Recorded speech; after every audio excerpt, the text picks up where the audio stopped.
నారాయణం నమస్కృత్య నరం చైవ నరోత్తమం దేవీం సరస్వతీం వ్యాసం తతో జయముదీరయేత్. హరి ఓం. పరమేశ్వర స్వరూపమైన సభకి నమస్కారం. ఇవాల్టి రోజు వ్యాస భగవానుడు పోతనామాచ్యుల వారు మనందరికీ కూడా చాలా ఉపకృతి చేసేటటువంటి ఒక మహోత్కృష్టమైన లీలని వివరణ చేస్తున్నారు.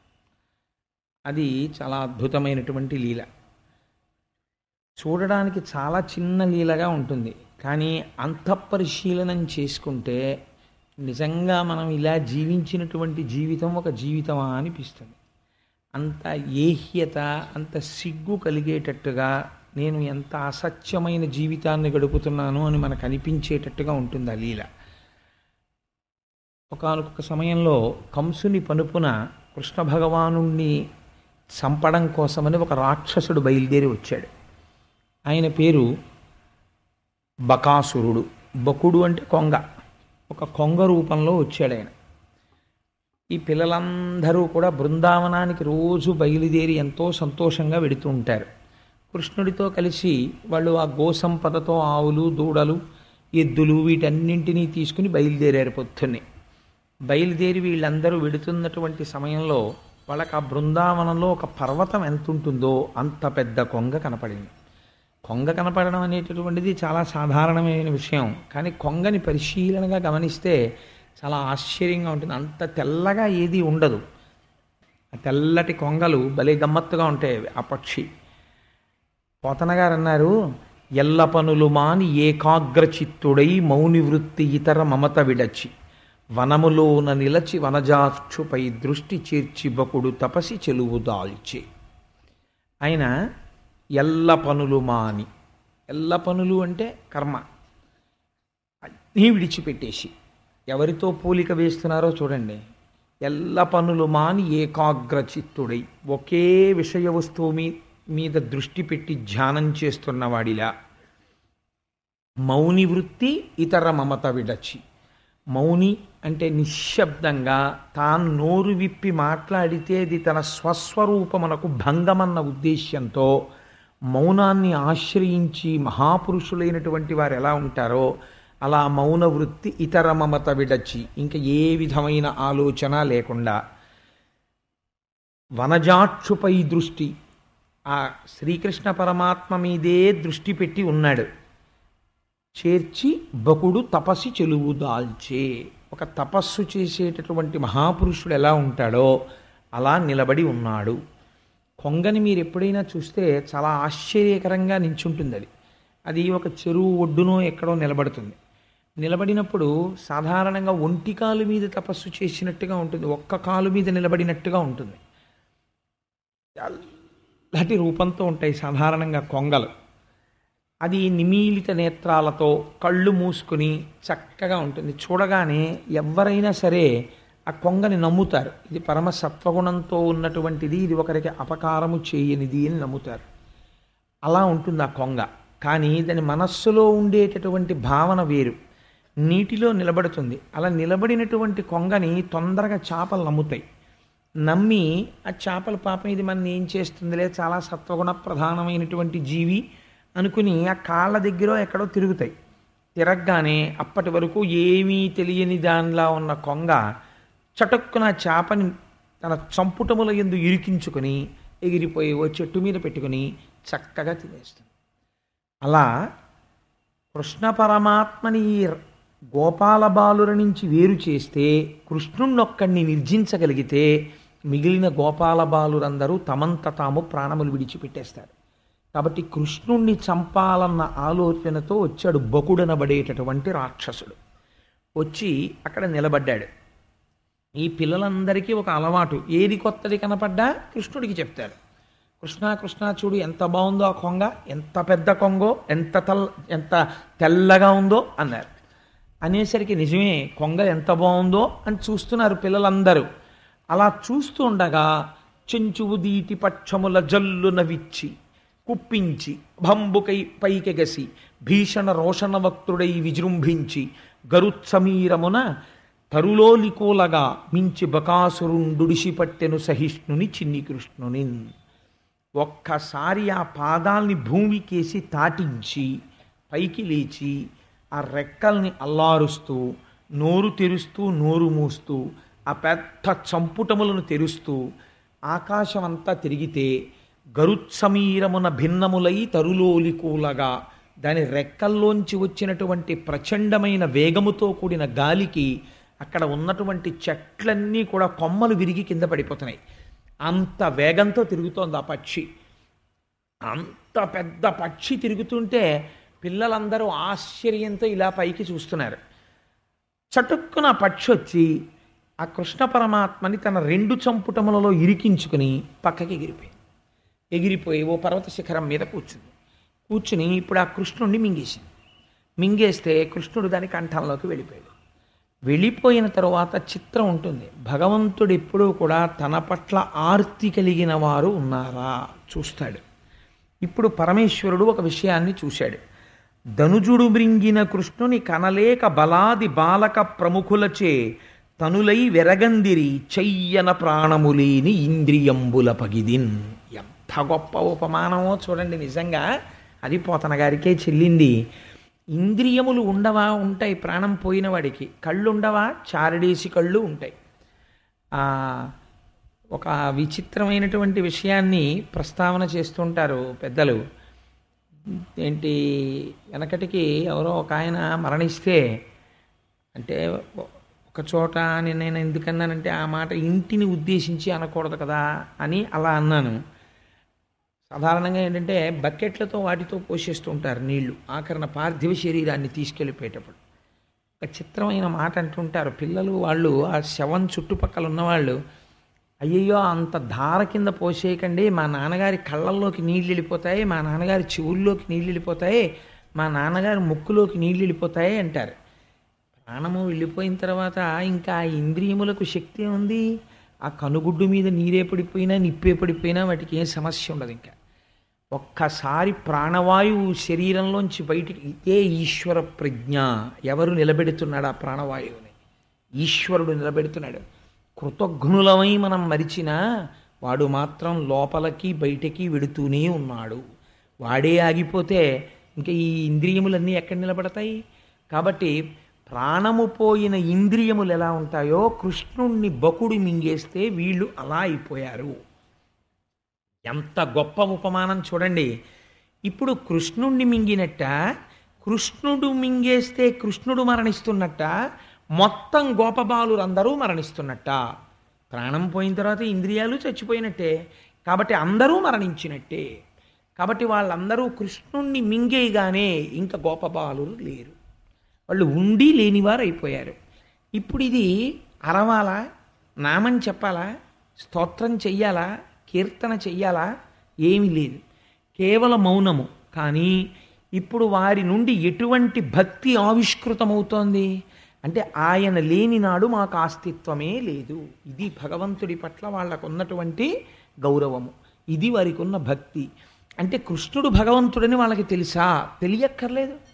ఆ పదార్థం అటువంటిది. నేను మీకు 1కి 10 మాటలు చెప్పాను. ఏ వస్తువుని ప్రేమిస్తే ఆనందాన్ని మాత్రమే ఇవ్వగలదో ఆ వస్తువు పరబ్రహ్మమని తెలియక్కర్లేదు. తెలియక ప్రేమించిన వస్తువు ఇచ్చే లక్షణం అదే. కాబట్టి ఎప్పుడైతే వీళ్ళందరూ ప్రాణము లేనటువంటి ఇంద్రియములలా అయిపోయారో, ఉత్తర క్షణమునందు ఆ కొంగ యొక్క కంఠమునందు కృష్ణ పరమాత్మ అగ్నిహోత్రము వలె అయిపోయినాడు. ఆయన ఏమవలేడండి? అగ్నిహోత్రంలో ఉన్నవాడు ఆయనే, నీటి యందు ఉన్నవాడు ఆయనే, వాయువు యందు ఉన్నవాడు ఆయనే. ఈ కంఠమునందున్నవాడు ఆ బయట ఉన్న గోపబాలుల యొక్క ఆర్తిని గ్రహించినాడు. ఈ పిల్లలు వెనక్కి తిరిగి పారిపోయారు అనుకోండి, పరమాత్మ ఉత్తర క్షణంలో వైకుంఠవాసాన్ని చేరగలరు. కానీ తన గురించి ఆర్తి పడుతున్న వాళ్ళు ఉన్నారు. కాబట్టి ఇప్పుడు వెంటనే ఆయన వాళ్ళకి దర్శనం ఇవ్వాలి. అది నిజంగా లీలలో ఉన్న గొప్పతనం చూడండి. ఇక్కడే ఈ కంఠంలోంచే ఆయనే బయటికి రావచ్చు, కానీ బయటికి రావడానికి ప్రతిఘటించాలి కాసేపు కొంగతో. ఈయన కొంగతో ప్రతిఘటించే లోపల కొంతమందికి నిజంగా ప్రాణాలే పోవచ్చు. అక్కడ వాళ్ళకున్న నమ్మకం అటువంటిది. భక్తి అనగా ఏమి? విశ్వాసమే భక్తి. నీకు నిజంగా ఈశ్వరుడు ఉన్నాడన్న విశ్వాసం ఉంటే అది భక్తి. విశ్వాసం ఉన్నది, విశ్వాసము లేదు ఎక్కడ తెలుస్తుంది? పూజలో తెలుస్తుంది. పూజ చెయ్యి, నీకు ఎంత భక్తి ఉందో తెలిసిపోతుంది. ఎందుకని? పూజ చేయడానికి కూర్చున్నప్పుడు నిర్మాల్యం తీయడంలోనే భక్తి తెలిసిపోతుంది. నిర్మాల్యాన్ని ఇష్టం వచ్చినట్టుగా ఆ మూర్తులు కింద పడిపోయేటట్టు మీద పడిపోయేటట్టు లాగేయగలిగితే నీకు అసలు నువ్వు చూస్తున్నటువంటి మూర్తి పరమేశ్వరుడు అన్న విశ్వాసం నీకు లేనే లేదు. అది నేను కొందెచ్చుకున్న ప్రతిమ. దాంట్లో భగవంతుడు ఎందుకుంటాడండి? ఉంటాడేమో, నీకు రక్షణ ఇవ్వడు. ఆయన ఈశ్వరుడు, అంతటా నిండి నిబిడీకృతమైన పరమాత్మ నా చేత ఆరాధన అందుకోవడానికి నా ఇంటి ఈశాన్యమునందున్న పూజామందిరమునందు వేయించేసి ఉన్నాడు. కాబట్టి నేను లోపలికి వెళ్ళినప్పుడు ఆయనకి జవాబుదారీ. నేను చాలా మర్యాదతో వెళ్ళాలి. వారి దగ్గరికి వెళ్ళినప్పుడు అబద్ధం అన్నది ఇక్కడి నుంచి కూడా రాకూడదు. నా దోషము వారి పాదముల దగ్గర నేను అంగీకరించాలి. వాడు శ్రీచరణుడై నా ఇంట ఉన్నాడు అని ఎంతమంది చెయ్యగలరు? ఆయన పాదాల మీద పువ్వులు నేను తీయగలుగుతున్నాను అని మీరు తీస్తున్నారనుకోండి, అప్పుడు తెలిసిపోతుంది మీరు పూజ చేస్తుంటే మీకు విశ్వాసంతో చేస్తున్నారా, అవిశ్వాసంతో చేస్తున్నారా. భక్తి అన్నది ఇట్స్ ఎన్ ఎక్సర్సైజ్. పూజని బట్టి తెలిసిపోతుంది. మీకు ఇక్కడ విశ్వాసం ఎంత ఉందో మీరు చేస్తున్న పూజలో తెలుస్తుంది. అది బింబ ప్రతిబింబ సదృశ్యంగా ఉంటుంది. మీ లోపల ఉన్న విశ్వాసము ఆవిష్కృతమయ్యేటటువంటి సమయము. కాబట్టి పూజ ఒకడి కోసం చేసేది కాదు. బాగా జ్ఞాపకం పెట్టుకోండి. బాగా విభూతి పెట్టేసుకుంటే, బాగా పెద్ద బొట్టు పెట్టేసుకుంటే నన్ను ఒకడు నమ్ముతాడేమో, నేను రోజు స్తోత్రాలు గట్టిగా చదివితే మా పై పోర్షన్లో ఉన్నాయని చాలా భక్తులు అనుకుంటారేమో అని పూజ ఎప్పుడూ చేయకూడదు. ఆయనకు అన్నీ తెలుసు మీరు ఎందుకు చేస్తున్నారో. ఆయన కోసమే పూజ అంతే, మీకోసమే పూజ అంతే. సరే, అందుచేత ఇప్పుడు ఆ ఆర్తితో ఉన్న వాళ్ళకి తాను వెంటనే కనపడాలి. వెంటనే కనపడాలంటే ఈ కొంగ వదిలేయాలి. కొంగ వదిలేయాలంటే కొంగ భరించలేనిది అవ్వాలి. కొంగ భరించలేనిది అవ్వాలంటే తను అగ్నిహోత్రం అయిపోయాడు. ఆయన అగ్నిహోత్రం అవగానే అది కక్కేసింది బయటికి. కక్కింది కానీ కక్ష తీరలేదు. అరే, మింగినప్పుడు లేదు, కంఠంలోకి వెళ్ళాక నాకు మంట పెట్టినట్టు అనిపించింది. ఈ పిల్లవాడిని వదిలిపెట్టకూడదు. వీడిని నా ముక్కు చంపుటములతో పొడి చేసి చంపేస్తాను, చంపేసి మింగేస్తాను అని ఆ 2 చంపుటములు పెట్టి పొడుస్తూ వెంటపడింది. ఆయన వెంటపడితే ఆ కృష్ణ పరమాత్మ క్రక్కి మహాఘోషముతో చక్కగా తను పొడువరాగ చెంచులు 2 సృక్కగ పట్టి తృణముక్రియ గ్రక్కున హరిచి ఇదే బకుని కలహోత్సకునిన్. ఈ మాట ఈ పద్యంలో మీరు చాలా విషయాల్ని ఎర్రసిరాతో అండర్లైన్ చేసుకుంటే మీకు జీవితం అనబడేటటువంటి నాటక రంగాన్ని చాలా సంతోషంగా ప్రతి క్షణం మీరు సినిమా చూడవచ్చు. ఎందుకో తెలుసా అండి?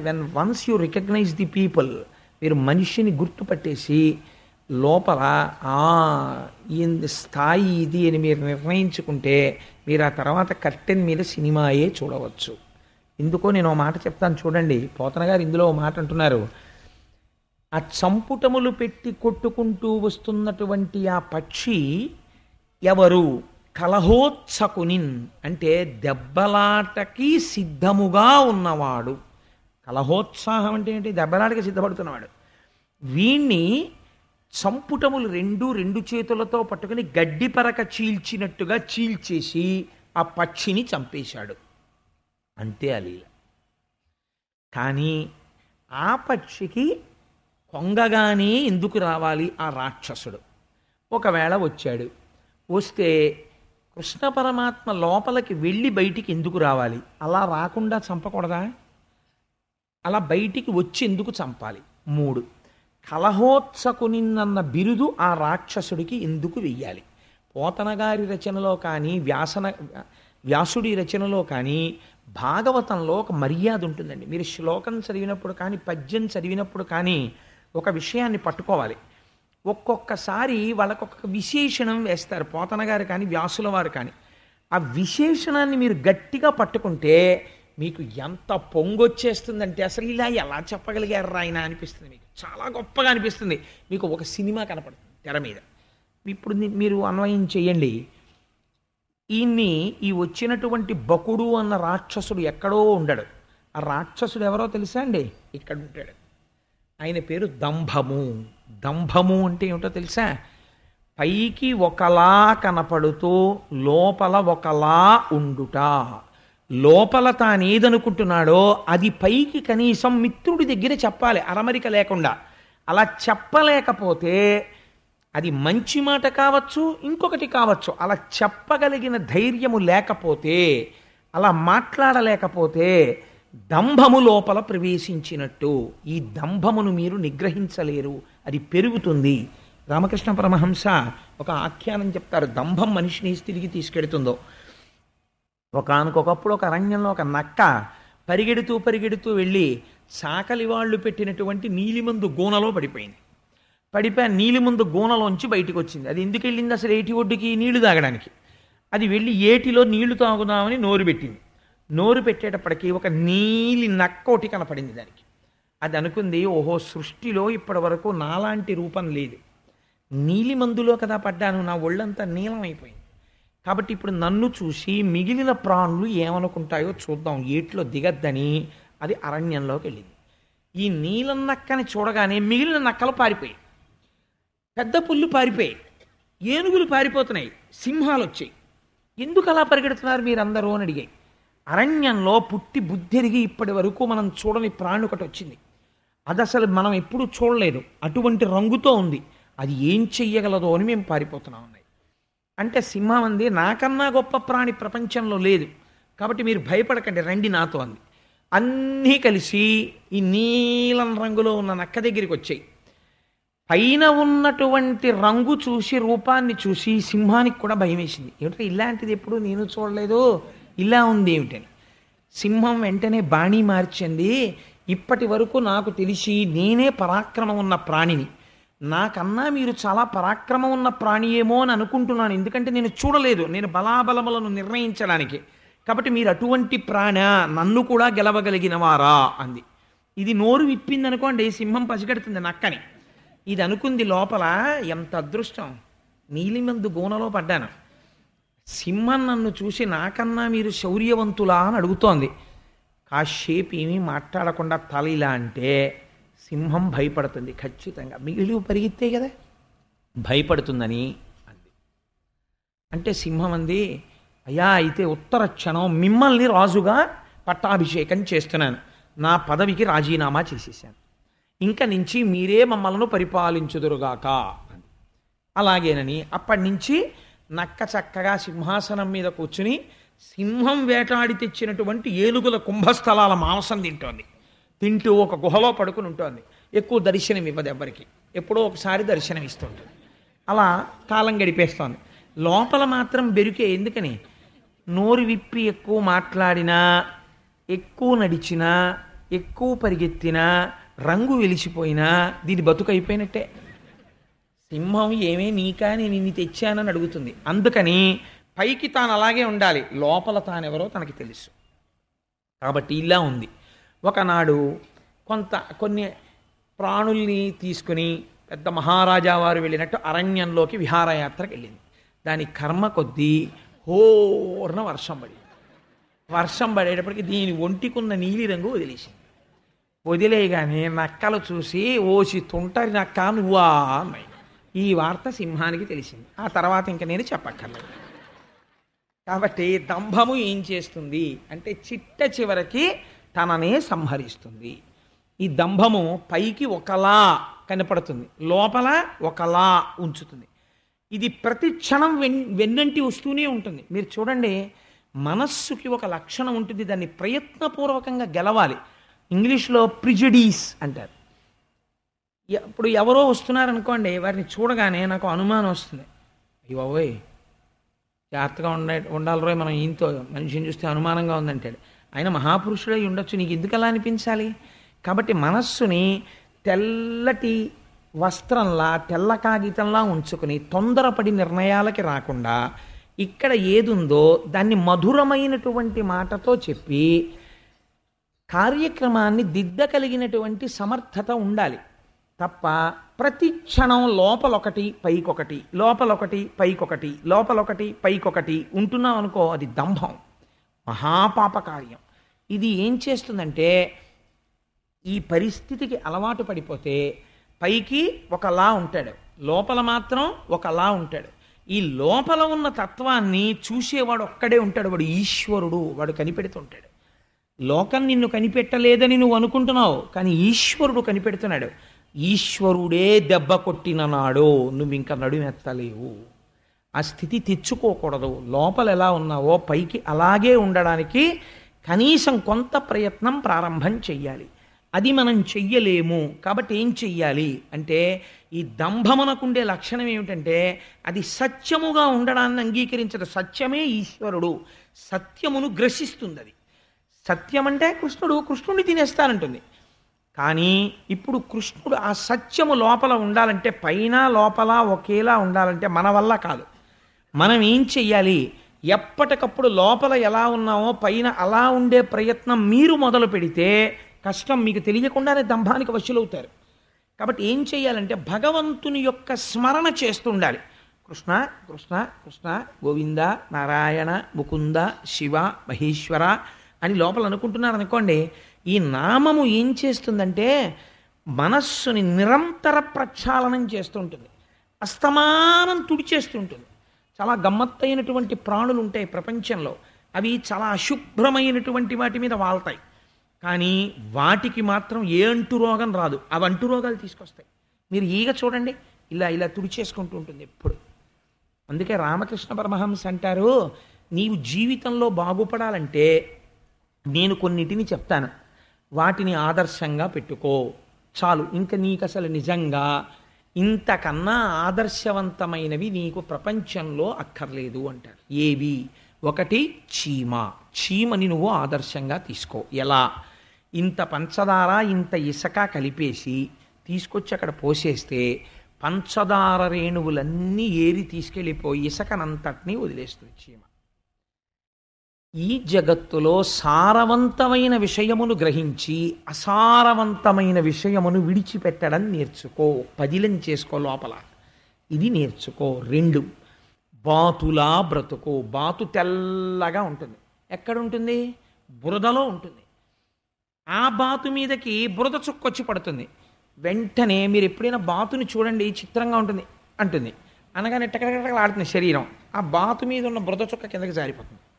జారిపోయి తెల్లగా మల్లెపూలా ఉంటుంది. ఉండేది ఎప్పుడూ బురదలో ఉంటుంది.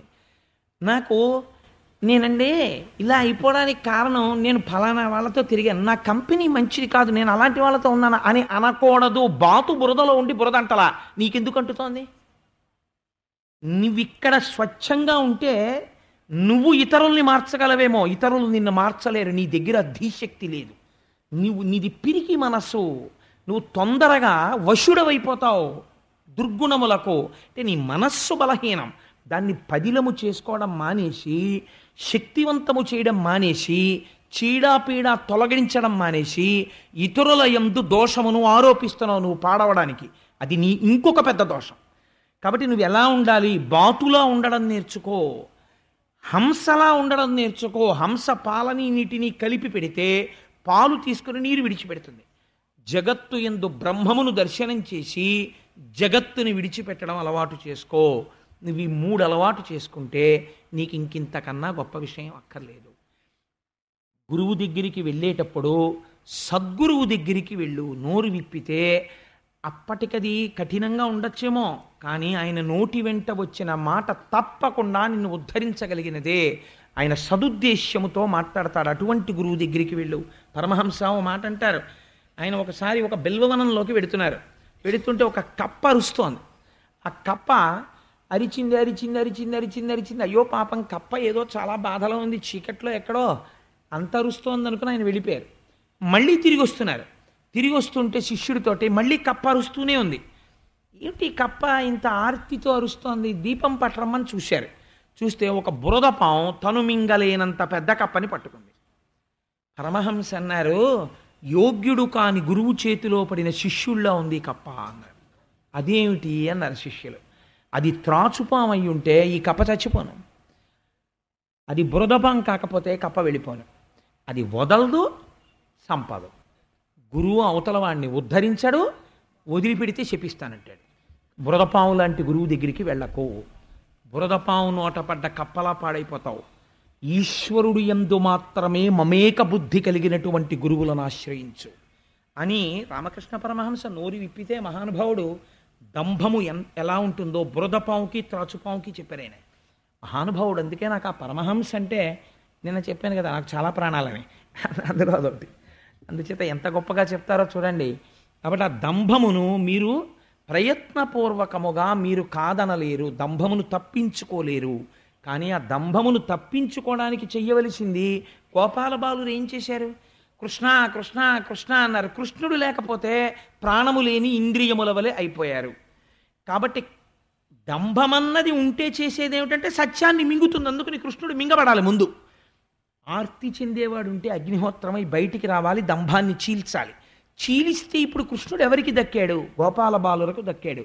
గోపాల బాలురు దక్కించుకున్నారా? కృష్ణుడు తనంత తాను గోపాల బాలురికి దక్కాడా? చెప్పండి. కృష్ణుడే దక్కాడు, వాళ్ళు దక్కించుకోలేదు. ఎలా తనని వాళ్ళకి ఎలా దక్కించుకున్నాడు? వాళ్ళు కృష్ణ అన్నందుకు, ఆర్తితో ఉన్నందుకు. నువ్వు అలా ఉండు చాలంతే. ఈశ్వరుడు ఉన్నాడు, ఆయన గురించి ఆర్తితో ఉండు, ఆయన గురించి నామని చెప్పు, ఆయన ఉన్నాడని నమ్ము చాలు. నీ దంభం ఆయన తీసేస్తాడు, తీసి నిన్ను పుణ్యపురుషుడుగా ఆయన మార్చగలడు అని ఒక అద్భుతమైనటువంటి ఆఖ్యానమును మనకి వివరణ చేశారు. ఆపదల మీతనాపద లీపాపని చెంది తొలగే ఈయర్భకుపై వేవడిన కలులు దహనుని వైపుల శలభముల పగిది పడిరి ధరిత్రిన్. పోతన గారు అంటారు, దీపం మీద వెళ్ళి పడిపోయినటువంటి శలభములు ఎలా కాలిపోతాయో పురుగులు, అలా ఈ పిల్లవాడి మీద ఎంతమంది రాక్షసులు నిర్జిద్దామని ప్రయత్నము చేసినా వారందరూ మడిసిపోయినారు. ఇక్కడ భగవంతుణ్ణి నిలబెట్టడం ఒక్కటి చేతనైతే చాలు. ఆలయం కట్టాడు, బంగారు గోపురం పెట్టాడు, బ్రహ్మాండమైన ముఖమంటపం కట్టాడు, అద్భుతమైనటువంటి. ఇది కూడా రామకృష్ణ పరమహంస ఉపాఖ్యానమే, నేను సొంతంగా చెప్తున్నది కాదు.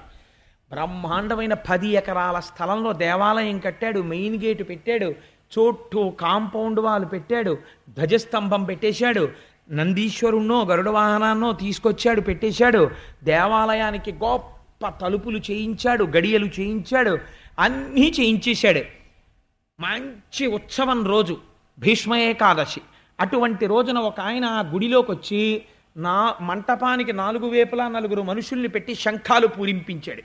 ఆ శంఖాలు విని దేవాలయంలోకి దర్శనానికి ఎడదామని భక్తులు కొన్ని వేల మంది పరిగెత్తుకొచ్చారు. తలుపులు తీశారు.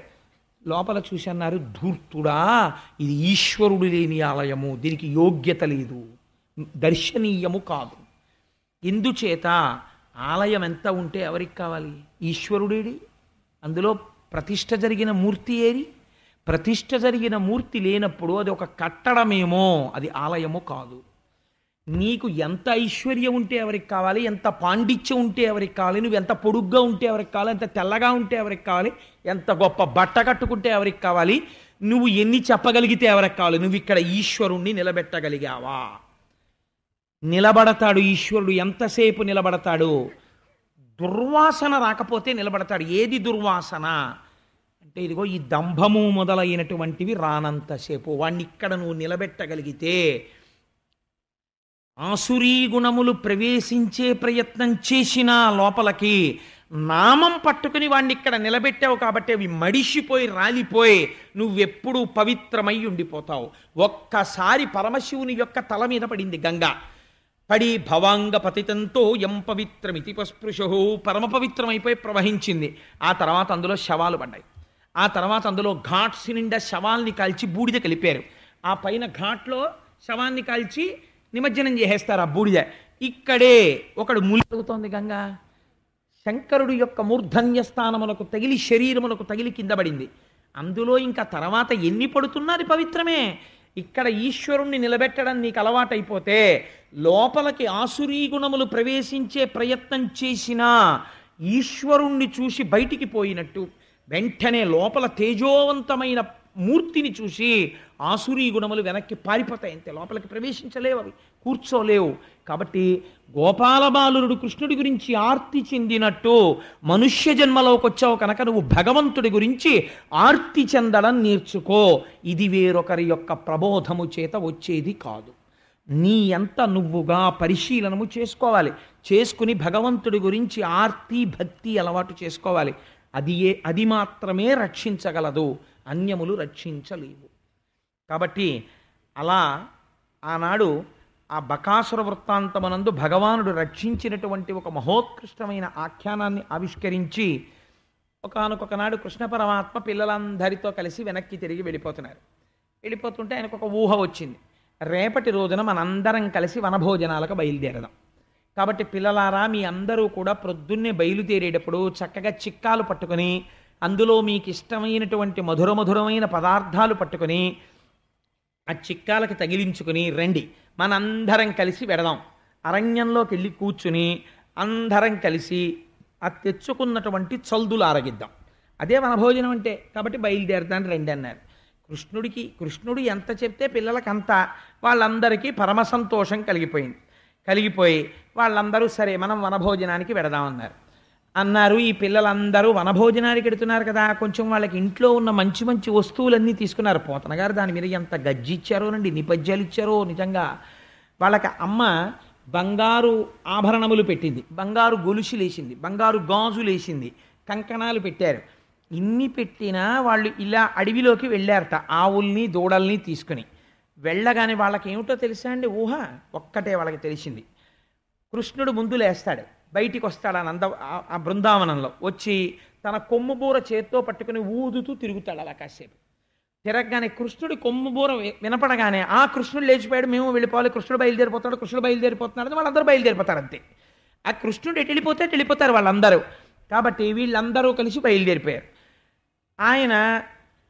ఆయన కూడా అమ్మని కొసరి కొన్ని ఊరగాయలు పెట్టించుకున్నాడు. అమ్మ నాకు నువ్వు పిండి ఆవకాయ వేయమ్మా, అమ్మ నాకు మాగా వేయమ్మా అంటే, ఒక్కడివి ఎందుకు రాయిందంటే, అమ్మ నాకు అలా కాదమ్మా, నాకు కొంచెం తొక్కుడు పచ్చడి కూడా పెట్టమ్మా అని ఇవన్నీ ఆకులలో మూటలు కట్టించుకుని ఓ ముంతలో అన్నం పెట్టించుకుని దాని మీద పళ్ళెం పెట్టుకుని, గోపాలబాలురంటే వాళ్ళ శౌచము ఎంత గొప్పదో చూడండి.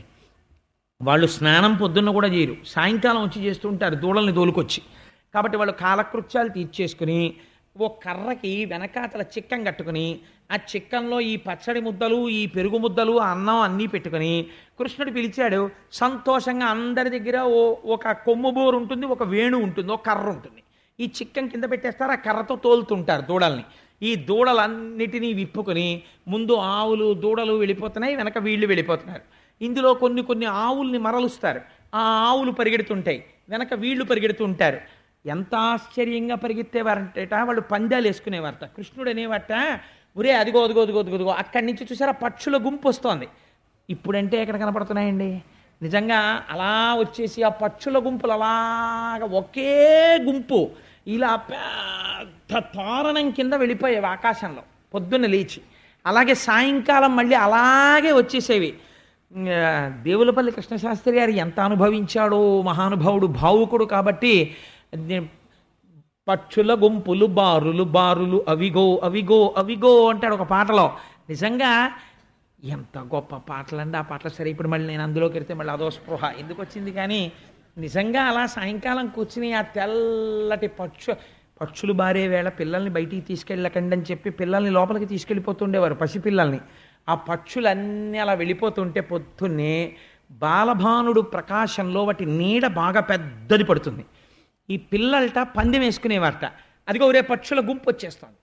ఆ నీడ పడుతుంది కదా భూమి మీద, ఆ నీడతో పాటు పరిగెత్తాలి. ఎవరు తొందరగా ఎక్కువ దూరం పక్షుల నీడతో పాటు పరిగెడతారో వాళ్ళు గెలిచినట్టు. అనేటప్పటికీ వీళ్ళందరూ గబగబా దట్టీలు కట్టేసుకుని, వేణువులు చేత్తో పట్టుకుని, కొమ్మబూరలు దోపేసుకుని రెడీగా ఉండేవారు. ఆ పైన పక్షులు వచ్చేటప్పటికి వాడి నీట పడేది. నీడ పడగానే ఆ నీడతో పాటు వీళ్ళందరూ పరిగెత్తేవారు. పరిగెత్తి అందరికన్నా ముందు ఎవరో ఒక్కడ వెళ్ళగలిగేవాడు, మిగిలిన వాళ్ళందరూ చతికిలు పడిపోయేవారు. నువ్వు గెలిచావురా అని చెప్పి వాడిని భుజాల మీద కూర్చోబెట్టుకుని ఊరేగించేవాడు. ఒక్కొక్కసారి వాడు కృష్ణుడు భుజాలు ఎక్కేవాడు. ఆశ్చర్యం. ఎక్కితే కృష్ణ పరమాత్మ వాడిని మోస్తూ ఉండేవారు. కొంతమంది ఇలా కర్ర వేసుకుని ఇలా చిక్కం తగిలించుకుని వెళ్ళిపోతుంటే ఒక్కొక్కడు చాలా జాగ్రత్తగా వచ్చి ఆ చిక్కానికి ఉన్న మూత పైకెత్తి అందులో చేయి పెట్టి వాడు కొబ్బరి ఉండలు తెచ్చుకుంటే ఓ 2 కొబ్బరి ఉండలు తీసేసుకుని పక్కవాడి కోటి పెట్టి వీడోడు తినేస్తుంటే వీడికి ఏదో అనుమానం వచ్చి చూసేటప్పటికి వాడు కొబ్బరి ఉండలు తీసేస్తుండేవాడు. ఉరే నా కొబ్బరుండలు తీసేస్తున్నావు అని వాడు ఆ చిక్కం అక్కడ పెట్టి వెంట పడితే వీడి మధుర పదార్థం గబగబా నోట్లో పెట్టుకు తినేస్తూ పరిగెత్తేస్తుండేవాడు. వాడు అక్కసు వచ్చేసి నా కొబ్బరుండలు తినేసామని పరిగెడుతుంటే దొరకకుండా వాడు ఇలా ఇలా ఇలా ఇలా ఇలా ఇలా పరిగెత్తేవట. అసలే కొబ్బరుండ తినేశాడని వీడి చిక్కం పెట్టేట వెళ్ళగానే వీడి చిక్కంలో ఉన్న ఉండలు మిగిలిన వాళ్ళు తినేసేవాడు. అలా ఒకళ్ళ మీద ఒకళ్ళు దెబ్బలాడుకుంటూ ముందెళ్ళి ఎవరు కృష్ణుడిని ముట్టుకుంటారో అనేవారు. అందరూ పరిగెత్తికెళ్ళి కృష్ణుడిని ముట్టుకునేవారు. నీళ్లల్లో పడిపోయేవారు, చాపల్లా ఈదేవారు. తల్లులు అంత మంచి మంచి ఆభరణాలు పెడితే అవన్నీ వదిలేసి చెట్లెక్కి ఆ చెట్లకున్నటువంటి చిన్న చిన్న పళ్ళగుత్తులు కోసుకుని వాటిని చెవులకు పెట్టుకునేవారు. మంచి మంచి పెద్ద పెద్ద అడవి తీగలకి ఇంతంత పువ్వులు పూస్తాయి. ఆ అడవి తీగలు తెంపి వాటిని మెళ్ళో పూలదండల కింద వేసుకునేవారు. కృష్ణుడు ప్రభువు, మేమందరం ఆయన పరివారం అనేవారు. అని వీళ్ళందరూ బయలుదేరి కృష్ణుడితో ఆడుకునేవారు. ఒక్కొక్కసారి పెద్ద కోతుల యొక్క మూకలు కూర్చుని ఉండేవి. అక్కడ కూర్చుని ఉంటే కోతులతో సమానంగా చెట్లెక్కాలి, అదో పందెం. కోతులన్నీ చెట్లెక్కుతుండేవి, వాళ్ళతో సమానంగా చెట్లెక్కేసేవారు, కోతులతో సమానంగా.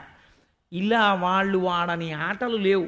అందరూ ఆడుకుంటూ కృష్ణుడితో తిరుగుతూ పొంగిపోతూ సంతోషిస్తూ పరమాత్మతో కలిసి ఆడుకుంటున్నారు.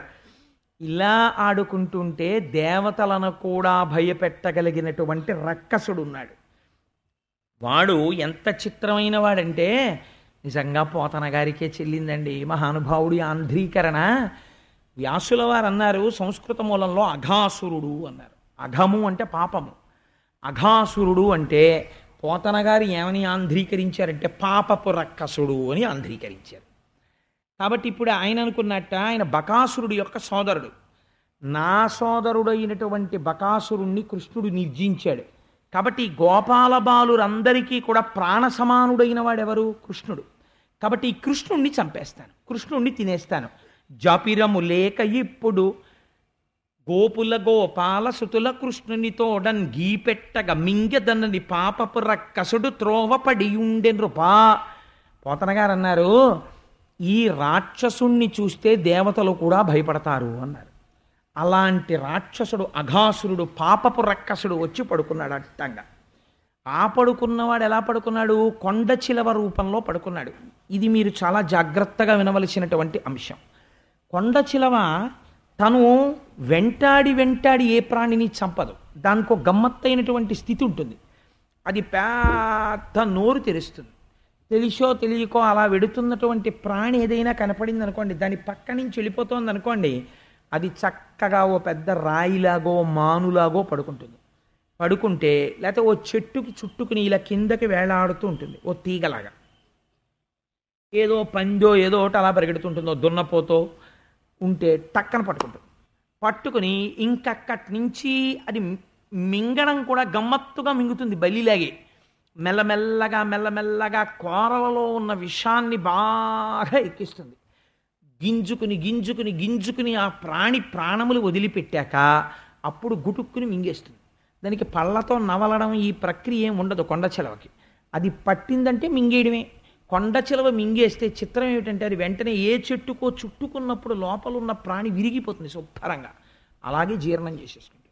అలా పడుంటుంది, పడుండి తినేస్తుంది అన్నింటినీ. అదో చిత్రం కొండ చిలవకి. అందుకే కొండ చిలవలా వాడు కదలరా అంటారు. దానికి కదలిక ఉండదు, కానీ ప్రాణుల్ని మింగేస్తుంది. అలా పాపపు రక్కసుడు త్రోవపడియుండె నృపా. ఒక కొండ చిలవ పడుకుంది. ఈ కొండ చిలవ యొక్క పై దవడ ఆకాశానికి పెట్టింది, కింది దవడ భూమి మీదకి పెట్టింది. లోపల పెద్ద ఎర్రటి నాలుక, పెద్ద పెద్ద కోరలు పర్వత శిఖరాల్లా ఉన్నాయి. దాని ఉచ్ఛ్వాస నిశ్వాసంలో లోపల నుంచి వేడి గాలి వస్తోంది. అది ఇతపూర్వం తినేసి సగం జీర్ణమై జీర్ణం కానటువంటి ప్రాణులు ఉన్నాయి కడుపులో, వాటి నుంచి కుళ్ళిపోయిన వాసన వస్తోంది, వేడి గాలి వస్తోంది. ఆ కొండ చిలవ పైకి చూస్తే దవడ లోపలికి ఎర్రటి మాంసం కనపడుతోంది. ఈ పిల్లలు అక్కడ దాకా వచ్చారు. వచ్చిన తర్వాత ఒకడు అన్నాడు, రే మనం రోజు బృందావనానికి వస్తున్నాం కదా, ఈ కొండ చిలవలా ఉందిరా, ఇదేదో కొండ చిలవ కింది దవడా కొండ చిలవ పై దవడా అన్నాడు. అంటే ఇంకోడు అన్నాడు, నిజమే రోయ్, ఆకాశం ఎర్రబడిందా అన్నట్టుగా ఉంది, ఇది కొండ చిలవే ఉంటుంది అన్నాడు. వేరొకడు అన్నాడు, ఇవి కొండ చిలవ కోరలే, అనుమానం లేదు అన్నాడు. అయితే ఇంతమంది అది కొండ చిలవా కాదా? కొండ చిలవే నిర్ణయించుకున్నారు. కాబట్టి ఇప్పుడు దాని నోటిలోకి వెళ్ళాలా వెళ్ళకూడదా, పక్క నుంచి ఎక్కడైనా దారి చూడాలా? అది సామాన్యమైన కొండ చిలవ కాదు, ఆకాశాన్ని భూమిని కమ్మి నిలబడింది. ఇప్పుడు లేకపోతే వెనక్కి తిరిగి పారిపోవాలా ఎక్కడికైనా అంటే వాళ్ళు వెనక్కి తిరిగి చూశారు. చిన్ని కృష్ణుడు నవ్వుతూ కనపడ్డాడు వాళ్ళకి. వాళ్ళు అన్నారు, బకునించంపిన కృష్ణుడుండ మనకున్ పామంచు చింతింపనీటికి రాపోతము దాటి ఇది కౌటిల్యంబుతో మింగుడున్ బకు వెంటంచను కృష్ణు చేతయనచున్ కంజాక్షులై చూచి ఉచ్చుకలై చేతులు వేసి కొంచు నగుచున్ దుర్వార్తలైపోవగన్. వాళ్ళ నమ్మకం చూడండి. వెనక్కి తిరిగి కృష్ణుడిని చూశారు. చూసి అంటారు, బకునించంపిన కృష్ణుడుండ మనకున్ పామంచు చింతింపనేటికి. బకాసురుణ్ణి చంపిన కృష్ణుడు మన వెనకాలన్నాడు. కాబట్టి ఎదర కొండ చిలవైతే మనకేం భయం? మనం వెళ్ళిపోదాం. మనం బ్రతకాలా, మనని బ్రతికించుకోవాలా అన్నది మన పూచీ కాదు, మన వెనకాల ఉన్న కృష్ణుడు చూసుకుంటాడు. మీకెందుకురా భయం? వెనకాల కృష్ణుడు వస్తుంటే ఇది కొండ చిలవేమో, కృష్ణుడు ఆగమన్నాడా? ఒరే వెళ్ళకండ్రా అది కొండ చిలవరా అన్నాడా ఆయన ఏం అనలేదు కదా. మనకి కృష్ణుడు ఉండగా భయం ఏమిట్రా, పదని వెళ్ళిపోదాం. ఒకవేళ నిజంగా ఇది కొండ చిలవే అనుకో, కృష్ణుడు ఉండగా భయం ఏంట్రా, కృష్ణుడు చంపేస్తాడు కొండ చిలవని, పదండి రా లోపలికి వెళ్ళిపోదాం అన్నారు. అని చేతులు వేసి కొంచెం నగుచున్. వాళ్ళు ఏమైనా భయపడుతూ మణికర్ణికాబిలంలోకి దిగేటటువంటి వానరుల్లా దిగలేదు. వాళ్ళు ఎంత ధైర్యంగా వెళ్ళిపోయారంటే లోపలికి, కృష్ణుడు ఉన్నాడు రా అని ఒకళ్ళ చేతులు ఒకటి మీద వేసుకుని నవ్వుకుంటూ ఆ చిక్కాలు పట్టుకుని ఆవుల్ని దూడల్ని ఎద్దుల్ని అన్నింటినీ తోలేశారు ఆ కొండ చిలవ నోట్లోకి. వీళ్ళు వెళ్ళిపోయారు. ఎవరికి తెలుసు అది అఘాసురుడని? ఒక్క కృష్ణుడికి తెలుసు. ఇప్పుడు కృష్ణుడు అనుకున్నాడు వెనక నించుని, ధూర్త అఘాసురుడు అడ్డంగా పడుకున్నాడు. వీళ్ళు లోపలికి వెళ్ళిపోయారు. ఎందుకు వెళ్ళిపోయారు? నేనున్నానని వెళ్ళిపోయారు. ఇప్పుడు నా కోసమే అది ఇంకా దవడలు ఇలా ముయ్యలేదు. వెళ్ళడమా వెళ్ళకపోవడమా? వెళ్ళి తీరాలి. ఎందుకని? వాళ్ళని బ్రతికించడానికి వెళ్ళాలి అనుకున్నాడు. అనుకుని దాని నోటి దగ్గరికి వెళ్ళేటప్పటికీ వీళ్ళందరూ దాని కంఠం దగ్గరికి వెళ్ళిపోయారు. అది నాలుకలు చుట్టి గుటుక్కుని మింగేసినారు. వాళ్ళు కడుపులోకి వెళ్ళిపోయారు. వెళ్ళిపోవడం ఏమిటి, ఆ లోపల ఉన్న అగ్నిహోత్రపు వంటి విశ్వజ్వాలలకి మరణించారు. మరణించగానే ఆవులు ఎద్దులు దూడలు గోపాలబాలురు అందరూ మరణించారు. కృష్ణుడు దాని కంఠం దగ్గరికి వెళ్ళాడు. అది కృష్ణుణ్ణి కూడా మింగపోయింది. ఆ పైన ఉన్నటువంటి దవడ నొక్కేసింది. నొక్కేసేటప్పటికీ వామనమూర్తి అయి బ్రహ్మాండములను కొలిచినటువంటి స్వామికి ఒక పెద్ద ఇనప స్తంభంలా అయిపోవడం పెద్ద లెక్క.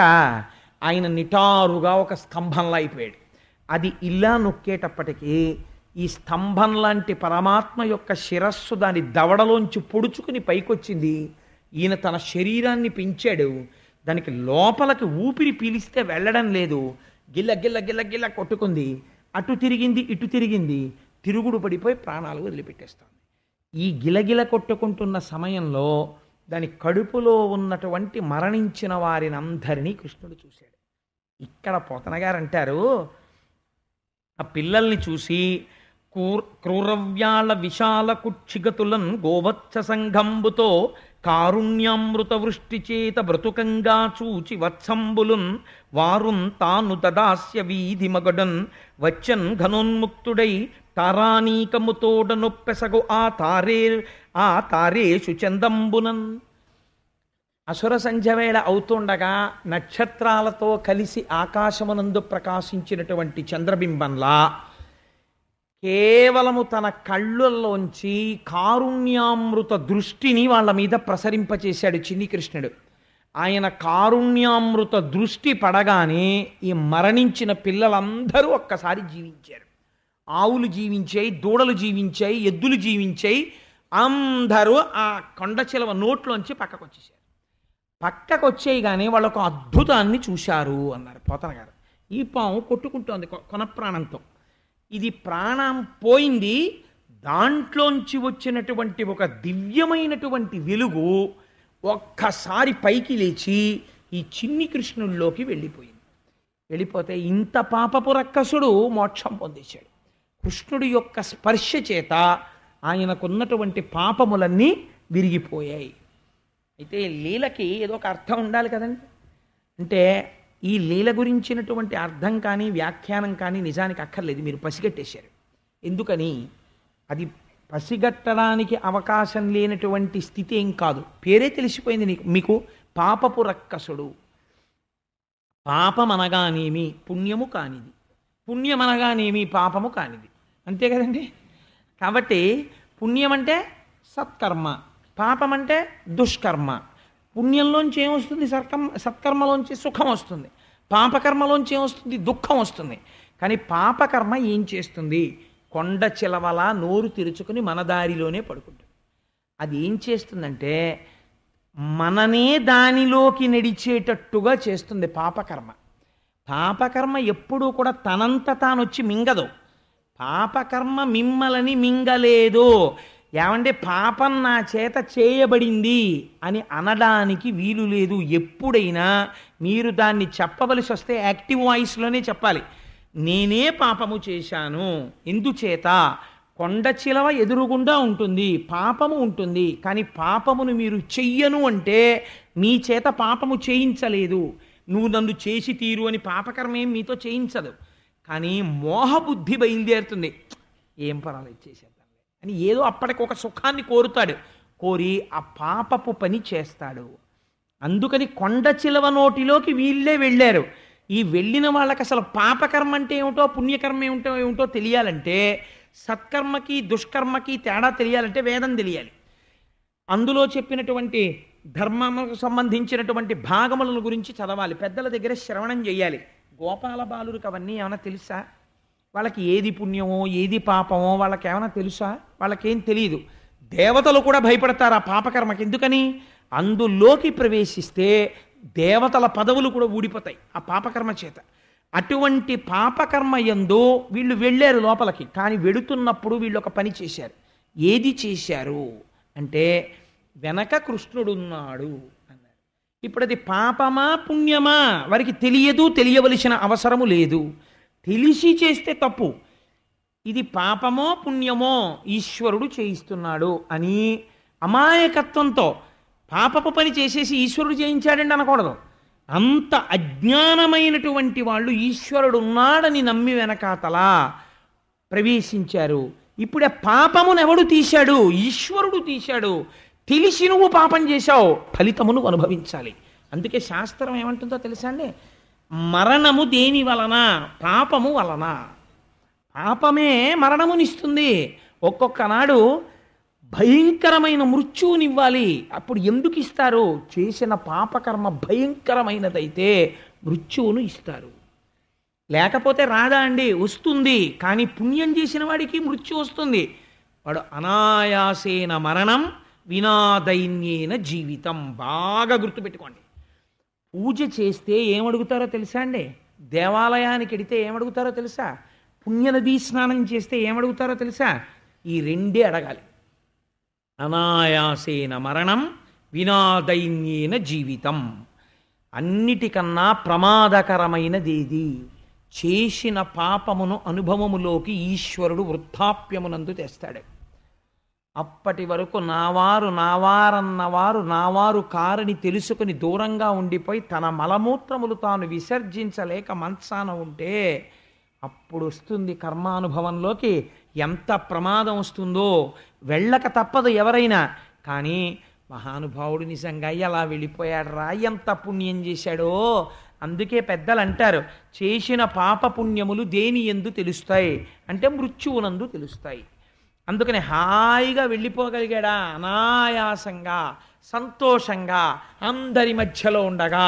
ఒక్కొక్క మహాపురుషుడు చూడండి, చక్కగా అందరితో మాట్లాడి పూజ చేసుకుని చాలా అమాయకంగా ఉంటారండి. ఏమి వాళ్ళకి తెలియక్కర్లేదు. వాళ్ళు పెద్ద ప్రాజ్ఞులై ఉండరు, వాళ్ళు ఏం పెద్ద పాండిత్యం ఉండదు, వాళ్ళు ఏం జ్ఞానం ఉండదు. కానీ వాళ్ళు బ్రతికినదంతా ఎప్పుడూ ఎవరికీ ద్రోహబుద్ధితో లేకుండా పరమ పుణ్యశీలురై ఒకరి యొక్క మంచిని కోరుకుంటూ ఉంటారు ఎప్పుడు. వారికి ఈశ్వరుడు అంత అనాయాసమైన మరణమునిచ్చి అంత జాగ్రత్తగా విడదీసేస్తాడు. విడదీసేసి చక్కగా ఊర్ధ్వలోకాలకి తీసుకెళ్తాడు. కాబట్టి అటువంటి అనాయాసేన మరణం, బ్రతికి ఉన్ననాళ్ళు వినాదైన్యేన జీవితం. ఒకటి దగ్గర ఇలా చెయ్యి చాపకుండా ఇలా పెట్టడమే వచ్చినటువంటి చెయ్యి. ఆ చెయ్యి ఇలా ఎందుకు పెడుతుంది అంటే లక్ష్మీదేవి కటాక్షం అటువంటిది ఆయనకి. ఆయన ఇంట్లో ఉన్న బావి పూడిక తీస్తున్న బావి, ఇలా పెడుతుంటే అక్కడ ఊరుతూ ఉంటుంది. అటువంటి స్థితి బ్రతికినన్నాళ్ళు ఇచ్చింది. ఎప్పుడో అప్పుడు వెళ్ళాలి తప్పని శరీరం. వెళ్ళేటప్పుడు అనాయాసంగా వెళ్ళిపోయింది. రెండో రోజు ఊళ్ళో వాళ్ళందరూ అన్నారు, అమ్మమ్మ మహాపురుషుడు వెళ్ళిపోయాడండి అన్నారు. అని కొన్ని వేల కుటుంబాలు అన్నం తినడం మానేశాయి. అలా వెళ్ళిపోయాడు. అనాయాసేన మరణం వినాదైన్యేన జీవితం. ఇవి ఎప్పుడు వస్తాయి? నీ వెనకాతలే సర్వేశ్వరుడు ఉన్నాడని నువ్వు పూనికతో ఉండి ప్రవర్తించగలిగితే చాలు. వాడు ఉన్నాడు, నేను చేస్తున్న ప్రతి పని వాడు చేయిస్తున్నాడు, నువ్వు తప్పు చెయ్యి, నువ్వు తప్పని అంగీకరించి చేయాలంతే. ఈశ్వరుడు ఉన్నాడు అని నువ్వు అస్తమానం అంటున్నావు అనుకో, నువ్వు తప్పు చేసే ముందు కూడా ఈశ్వరుడు చూస్తున్నాడా చూడలేదా? ఇప్పుడు కళ్ళకు గంతలు కట్టుకున్నాడు, నన్ను చూడలేదు, గోపాలకృష్ణ గారి ఇంట్లో ఉన్నాడు దేవుడు, కాబట్టి ఇప్పుడు నేను తప్పు చేసేయచ్చు అని నువ్వు అనలేవు. సర్వాంతర్యామి, ఇప్పుడు నేను తప్పు చేస్తున్నాను, ఇది కూడా ఆయన చూస్తున్నాడు, ఆయన చూస్తుండగానే నేను తప్పు చేస్తున్నాను అని నువ్వు అనుకుని చేసి క్షమార్పణ చెప్పారనుకోండి ఒకసారి ఒక తప్పుకి, మీరు మళ్ళీ చేయండి అలాగే, అప్పుడు సిగ్గేసేస్తుంది. ఎలా చేస్తాం? ఒకసారి చేసాం, ఏదో క్షమార్పణ చెప్పాం, ఇలా అస్తమానం చేస్తూ ఆయన చూస్తున్నాడే, రాసుకుంటున్నాడే, ఎలా చేస్తాం ఈ తప్పులు? కాబట్టి ఏమైపోతుంది? తప్పు చేయడమే పోతుంది అంతే కదండి. అసలు ముందు ఇక్కడ విశ్వాసం ఉండాలి. ఉంటే ఎలా చేయగలరు మీరు? వాడు చూస్తున్నాడన్న భయం ఒకటి మీ లోపల ఉండిపోతుంది. కాబట్టి ఇది అఘాసుర వధ అంటే ఇంత పరమోత్కృష్టమైనది. ఇప్పుడు ఎవరు బ్రతికించగలిగారు? ఈశ్వరుడు బ్రతికించగలిగాడు. తెలియదు పాపం ఆయనకి పాపకర్మ అని, కానీ భగవంతుడు ఉన్నాడన్న నమ్మకంతో ఆ పాపకర్మలోకి వెళ్ళిపోయాడు. ఆయనకి తెలియదు అది నిజంగా పాపకర్మ అని తెలిస్తే చేయడు, తెలియక చేశాడు ఆయన. కానీ ఇప్పుడు తెలుసుకున్నాడు అది పాపకర్మ అని, చేయడు. ఇప్పుడు ఎవరు రక్షిస్తారు? ఈశ్వరుడు తన కరుణార్ద్ర హృదయముతో కూడిన దృక్కులు ప్రసరిస్తాడు, ఈశ్వరుడు రక్షించగలడు అని అఘాసుర వధ మనకందరికీ కూడా చిరస్మరణీయమై నిత్యస్మరణీయమై ప్రతిరోజు భగవంతుని యందు పూనికనిపించి ఈశ్వరుడు మనని అనుగ్రహించగలిగిన స్థితిని ఆవిష్కరిస్తుంది. ఇప్పుడు ఈ పిల్లలందరూ బయటికి వచ్చారు. ఇక్కడ శుకుడు పరీక్షిత్తుకి భాగవతం చెప్తూ ఒక చిన్న మెలిక పెట్టి వదిలేశాడు. ఆయన అన్నాడు, దీన్ని కౌమార పౌగండలీలా అంటారు అన్నాడు. పరీక్షిత్తు ఒప్పుకోలేదు. అలా ఎందుకంటారు అన్నాడు. కౌమారం అంటే 5వ 7 వచ్చే వరకు ఉన్న వయస్సుని కౌమారం అంటారు. 6వ 7 దాటితే పౌగండం అంటారు. 1 సంవత్సరం పూర్తయిపోతాయి. మరి కౌమారంలో జరిగింది పౌగండంలో ఎలా చెప్పారు పిల్లలు? 5వ ఏట ఇది జరిగింది పిల్లలందరికీ ఈ కథ. ఈ పిల్లలందరూ ఇంటికి వెళ్ళిపోయేటప్పటికీ ఈ మరణించినటువంటి అఘాసురుడి యొక్క శరీరం శుభ్రంగా ఎండిపోయి ఒక గుహలా అయిపోయింది, పిల్లలు ఆడుకునే గుహలా. అంత ఎండిపోయింది, దుర్వాసన కూడా లేదు. ఇంత ఎండిపోయిన తర్వాత ఈ పిల్లలు ఇంటికి వెళ్ళి చెప్పారు, 1 ఏడాది పాటు ఈ పిల్లలు ఇంటికి వెళ్ళలేదు అన్నాడు. అందుకని దీని పేరు కౌమార పౌగండలీల. అంటే పరీక్షిత్ అన్నాడు, ఆగండి ఆగండి ఆగండి ఆగండి, అలా మీరు వెళ్ళిపోవద్దు, ఇది నాకు చాలా ఆశ్చర్యంగా ఉంది, ముందు నాకు ఇది వివరణ చెయ్యాలి. కౌమారమునందు జరిగిన విషయం పౌగండములో ఎందుకు చెప్పారు? 1 ఏడాది పాటు పిల్లలు ఇంటికి ఎందుకు వెళ్ళలేదు? నాకు ఈ కథ చెప్పవలసింది అన్నాడు. ఆర్తి కలిగిన శిష్యుడుంటే గురువుకి ఉత్సాహం వస్తుంది. ఆయన అన్నారు, నీ యొక్క ఆనందాన్ని చూస్తే నాకు తప్పకుండా చెప్పాలనిపిస్తోందయా, విను. ఈ పిల్లల్ని బ్రతికించిన తరువాత కృష్ణ పరమాత్మ వీళ్ళందరినీ తీసుకుని బృందావనం లోపలికి వెళ్ళిపోయారు. ఆవులు, దూడలు, గోపాల బాలురు వాళ్ళందరూ మేము అందులోకి వెళ్ళాం, మేము చచ్చిపోయామో నువ్వు బతికించావో ఇవేం అడగరు వాళ్ళు. వాళ్ళకి కృష్ణుడు ఉన్నాడు అంతే పూనిక. మళ్ళీ వెళ్ళిపోయారు అంతే. వెళ్ళిపోయారు, హాయిగా ఆడుకుంటున్నారు. చిత్రం ఏమిటో తెలుసా అండి? 2 అయింది, 3 అయింది. ఇది కూడా ఆశ్చర్యం అండి. మీకు భక్తి పూజ ఎక్కడో ఉండవు. ఇక్కడ ఆకలి వేసింది అనుకోండి, ఇక్కడ ఆకలి వేయగానే ఓహ్, ఈశ్వరుడు ఇంద్రియములకు శక్తిని కల్పించడం కోసమని వైశ్వానర హోమం చెయ్యమని అడుగుతున్నాడు. కాబట్టి నేను ఒక్కసారి స్నానం చేయడమో లేకపోతే కాళ్ళు చేతులు మొహమో కడుక్కుని ఈశ్వరుడికి నేను తృప్తిపరచాలి అని మీరు 5 మాటలు ప్రాణాయిస్వాహ అపానాయిస్వాహ అని తీసుకుని భోజనం చేశారనుకోండి, యజ్ఞము చేసినట్టు ఆ ఇంట ప్రతిరోజు సోమయాజి తిరుగుతున్నట్టు. ఎందుకంటే ఆయన తీసుకున్నది అందుకు తీసుకున్నాడు. ఇక్కడ వైశ్వానరుడు ఉన్నాడు, ఆయన ఆకలిస్తూ అలా ఉండకూడదు. కాబట్టి ఆ వైశ్వానరాగ్నికి నేను హోమం చేస్తున్నానని తిన్నాడు. ఇప్పుడు ఆయన పూజ అస్తమానం చేస్తున్నాడా లేకపోతే ఎప్పుడూ చేస్తున్నాడా? మీకు దొరకడం, ఎప్పుడూ చేస్తుంటాడు. అదే గమ్మత్తు. కాబట్టి ఇప్పుడు వీళ్ళకి చిత్రం ఏమిటో తెలుసా అండి? మాకు ఆకలేసింది అని వీళ్ళు అనరు, వీళ్ళకి ఆకలేసింది అని కృష్ణుడు చెప్పాలి. నిజమే, మనకి అంతే, కృష్ణుడే చెప్తాడు. మనం ఆదమరిచి తిరుగుతుంటే ఆకలేస్తుంది. ఆకలేస్తే ఎవరు చెప్పారు? కృష్ణుడు చెప్పాడు. అయ్యో ఎండలో తిరిగావు, అక్కడికి వెళ్ళావు, ఇక్కడికి వెళ్ళావు, నీకు ఆకలేస్తోందిరా, నువ్వు ఏదైనా తిను అని పరమాత్మే చెప్తాడు, కృష్ణుడే చెప్తాడు. కాబట్టి ఇప్పుడు కృష్ణుడు ఏమన్నాడు వీళ్ళందరితో? ఒరే మంచి ఎండలో తిరిగావురా ఇప్పటిదాకా, ఎండన్ మ్రగ్గితిరా అకటంబడితిరా ఇంకేలా విలంపింపక రెండో బలకులార చల్ది కుడవన్ రంభ్యస్థలం బిక్కడి దండన్ లేగలు నీరు త్రావి ఇరమందం బచ్చికల్ మేయుచున్ దండంబై విహరించుచుండ అరమంద ప్రీతి భక్షింతమే అన్నాడు. ఒరే మీరు ఇప్పటిదాకా ఎండలో తిరిగారు, బాగా ఆకలిస్తోంది, దాహం వేస్తోంది, మనం చల్దులు తెచ్చుకున్నాం కదా, రండి ఆ తెచ్చుకున్నటువంటి చల్దులన్నీ మనం కూర్చుని చక్కగా తిందాం అన్నాడు. వీళ్ళకి ఒక ఆశ్చర్యకరమైనటువంటి లక్షణం ఉంది. వీళ్ళు ఎలా తింటారో తెలుసా అండి? అమ్మయ్య కృష్ణ అయితే తినేద్దామని చెప్పి, ఒరే నేను కొంచెం అక్కడ కూర్చుని తింటాను, మీరు అలా కూర్చుని తినండి, మీరు అలా కూర్చుని తినండి అని ఎవడి మానాన వాడు వెళ్ళి ఎవడి క్యారేజీ వాడు ఇప్పుకుని వాడు కూర్చుని తినరు. వీళ్ళు తినేటప్పుడు వీళ్ళకి ఒకటి ఉండాలి. ఏమిటి ఉండాలో తెలుసా అండి? డైనింగ్ టేబులే ఉంటుంది, కానీ ఎదురుగుండా ఏదో ఒక భగవన్మూర్తి ఉంటుంది, ఆయనతో కలిసి తింటున్నాడు తప్ప తాను తింటలేదు. ఈశ్వరుడు తాను నివేదన చేసినది ఈశ్వరుడు స్వీకరించి నవ్వుతున్నాడు. నేనే ఇచ్చాను రా వంకాయ కూర, నేనే ఇచ్చాను బంగాళదుంపల వేపుడు అంటుంటే ముద్ద తింటుంటాడు, తలెత్తితే ఆయన కనపడుతుంటాడు ఎదురుగుండా. ఈశ్వరుణ్ణి చూస్తూ తాను తింటుంటాడు. అది సంస్కారం, అలా ఉండాలి ఇల్లు. కాబట్టి అది యజ్ఞం, అలా తినగలిగితే వాడు యజ్ఞం చేసినట్టు. కాబట్టి ఇప్పుడు వీళ్ళందరూ ఎలా కూర్చున్నారు? జలజాంత స్థిత కర్ణికంతిరిగిరా సంఘంబులయ్యున్న రేకుల చందంబున కృష్ణునింతిరిగిరా కూర్చుండి వీక్షించుచున్ శిలలున్ పల్లవముల్ తృణంబులు లతల్ చిక్కంబులు పువ్వులాకుల్ కంచంబులుగా భుజించిరటన్ గోపార్భకుల్ భూవరా. ఎందులో తింటున్నాం వాళ్ళకి లెక్కలేదు, ఏమి తింటున్నాం అసలు లెక్కలేదు. వాళ్ళు ఎలా తినాలి? జలజాంత స్థిత కర్ణికంతిరిగిరా సంఘంబులయ్యున్న రేకుల చందంబున కృష్ణునింతిరిగిరా కూర్చుండి వీక్షించుచున్. తామర పువ్వు బాగా ఇలా విచ్చుకుందనుకోండి, రెక్కలన్నీ ఇలా వంగుతాయి చక్కగా, ఒక రేకుకి పైకి ఇలా రేకు అలా విచ్చుకుని మధ్యలో మాత్రం ఆ కర్ణిక నిలబడుతుంది. ఈ కర్ణికకి చుట్టూ రేకులన్నీ విచ్చుకుంటాయి. అలా కృష్ణ కృష్ణ నువ్వు మధ్యలో ఉండు, కృష్ణ నువ్వు మధ్యలో ఉండు కృష్ణ అన్నారు. వీళ్ళందరూ కృష్ణుడి చుట్టూ కూర్చున్నారు. వీళ్ళు తినేటప్పుడు ఎందులో తింటున్నాం వాళ్ళకి అనవసరం. వాళ్ళు గోపాల బాలురు, వాళ్ళకేం శౌచ్యం తెలియదు. వాళ్ళకి తలగడిగితే కాళ్ళు గడగరు, కాళ్ళు గడిగితే తలగడగరు. కాబట్టి వాళ్ళు ఏం చేస్తున్నారు? ఎందులో తింటున్నారు? శిలలు. ఒకడు రాయి ఎట్టుకొచ్చాడు, ఎంత బాగుందో రాయి, దీని మీద తింటాను అక్కడ పెట్టుకున్నాడు.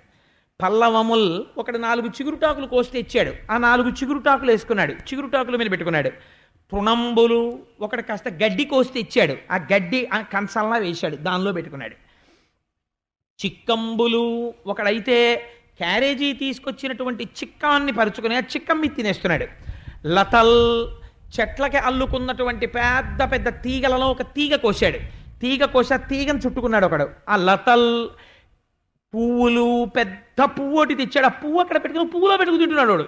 పువ్వులు ఆకుల్. నాకు చాలా ఇష్టం అండి భాగవతం చెప్పిన వాళ్ళకి ఇదొక ఉత్సాహం ఏర్పడుతుందో ఏమిటో. ఎప్పుడైనా కారులో విశాఖపట్నం వెడితే పెద్ద పెద్ద చెట్లతో ఉంటాయే రోడ్డుకి పక్కన, ఎవ్వరూ దాంట్లోకి వెళ్ళరు. అలాంటి పెద్ద పెద్ద చెట్లు ఉన్నటువంటి వనంలోకి వెళ్ళి కారులో వెళ్ళేటప్పుడే టిఫిన్ చేసుకుని పట్టుకెళ్ళిపోయి ఆ చెట్ల కింద కూర్చుని టిఫిన్ తిన్నామంటే ఎంత ఇష్టం. మొన్న ఒక రోజున మేము లక్ష్మీ పూజలు జరిగిన రోజున మా దొరగారు, మేము రాయణం గారు ఓ పని మీద 2 కార్లలో వెళ్ళవలసి వచ్చింది విశాఖపట్నం తెల్లారకట్ట. టిఫిన్ చేసేసుకుని ఇంట్లో మేము అందరం కూర్చొని గొల్లలు చల్దులు కుడు చుటాలాగా అందరం కలిసి ఒక పెద్ద సరుగుడు తోటలోకి వెళ్ళి ఆ చెట్ల కింద కూర్చుని టిఫిన్లు తిని చేతులు కడుక్కొని అప్పుడే ఆకలితో ఉన్న ఒక కుక్క కూడా వస్తుంది. అలాగా అందులో ఉన్న వైశ్వానరాగ్ని నాలో ఉన్న వైశ్వానరాగ్ని ఒకటే కదా. నేను ఇలా ఒక కబళం పడేస్తే సంతోషంగా తిని, నాకు దానికి ఏమీ సంబంధం లేదు, అది ఎక్కడో పాయకరావుపేట అవతల కుక్క, నేను కాకినాడలో నక్క. ఇలా నన్ను చూసి అది తోక ఊపి ఇలా ఇలా చూస్తుంటుంది. మళ్ళీ ఇంకొక పిడచదానికి పడేస్తే అది ఎంతో సంతోషంగా తింటుంటుంది. ఇంట్లో అటువంటి శౌచ్యం అలా చెయ్యం కదా. అందుకని చక్కగా పక్షులు పైకొచ్చి 4 పక్షులు వాళ్ళు కావు కావు అంటూ కిందకి చూస్తుంటాయి. ఇవన్నీ చూస్తుండగా ఓ చెట్టు మొదట్లో కూర్చుని కాస్త ఇంట్లో చేసినటువంటి మురంచద్ది తినేసి అది అక్కడ పడేసి, ఒకసారి రుద్రాధ్యాయంలో ఒక మాట అంటారు, హరికేశాయోపవీతినే పుష్టానాం పతయే నమో నమో వృక్షేభ్యో హరికేశాయోపవీతినే. ఈ వృక్షాలు పరబ్రహ్మం. ఇవాళ నేను పరమేశ్వరుడు యొక్క పాదముల దగ్గర కూర్చుని ఈశ్వరుడి పాదముల మీద విస్తరేసుకొని తింటున్నాను. నేను కదిలితే ఆకు చిరిగిపోతుందని ఈశ్వరుడు అలా నించున్నాడు పాదాల మీద. ఆయన పాదాల మీద పెట్టుకు తిన్నాను. ఈశ్వర నమస్కారం అని మళ్ళీ కారెక్కి విశాఖపట్నం వెళ్ళిపోవడం, అదొక గొప్ప సంతోషం. అలా వాళ్ళందరూ కూడా శిలలున్ పల్లవముల్ తృణంబులు లతల్ చిక్కంబులు పువ్వులు ఆకుల్ కంచంబులుగా భుజించి రచటన్ గోపార్భకుల్ భూవర. ఆ గోపార్భకులందరూ కూడా కృష్ణ పరమాత్మతో కలిసి చుట్టూ కూర్చున్నారు. కూర్చుని వాళ్ళు తెచ్చుకున్న పదార్థాలన్నీ వీటిలో పెట్టుకున్నారు. పెట్టుకుని తినడం మొదలుపెట్టారు.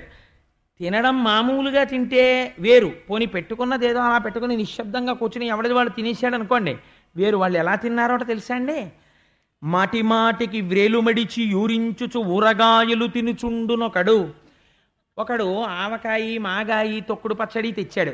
నేను 3 పచ్చళ్ళు తెచ్చుకున్నాను, ఒక్కొక్కళ్ళ ఇంట్లో ఊరగాయ గుమగుమలాడిపోతుంది. ఇక్కడ ఆవకాయ ముక్క, ఇక్కడ మాగాయ ముక్క, ఇక్కడ తొక్కడి పచ్చడి ముద్ద పెట్టుకుని వాళ్ళు తినడం చిత్రంగా ఉంటుందండి. అసలు ఎడంచె ఈ దూష్యం పూజ ఎందు కానీ భోజనం నందు కానీ. వాడు ఆ పెరుగు ముద్ద ఒకటి తీసుకుని ఆ చల్ది ముద్ద ఎడంచేతిలో పెట్టుకున్నాడు. పెట్టుకుని అస్తమానం ఆ వేలు దగ్గర ఆవకాయ ముక్క ఇలా చూపించి ఎవరై నువ్వుల పిండి ఆవకాయ అన్నం అని నాకుతుండను. అలా ఊరించుచు ఊరగాయలు తినుచుండునొకడు.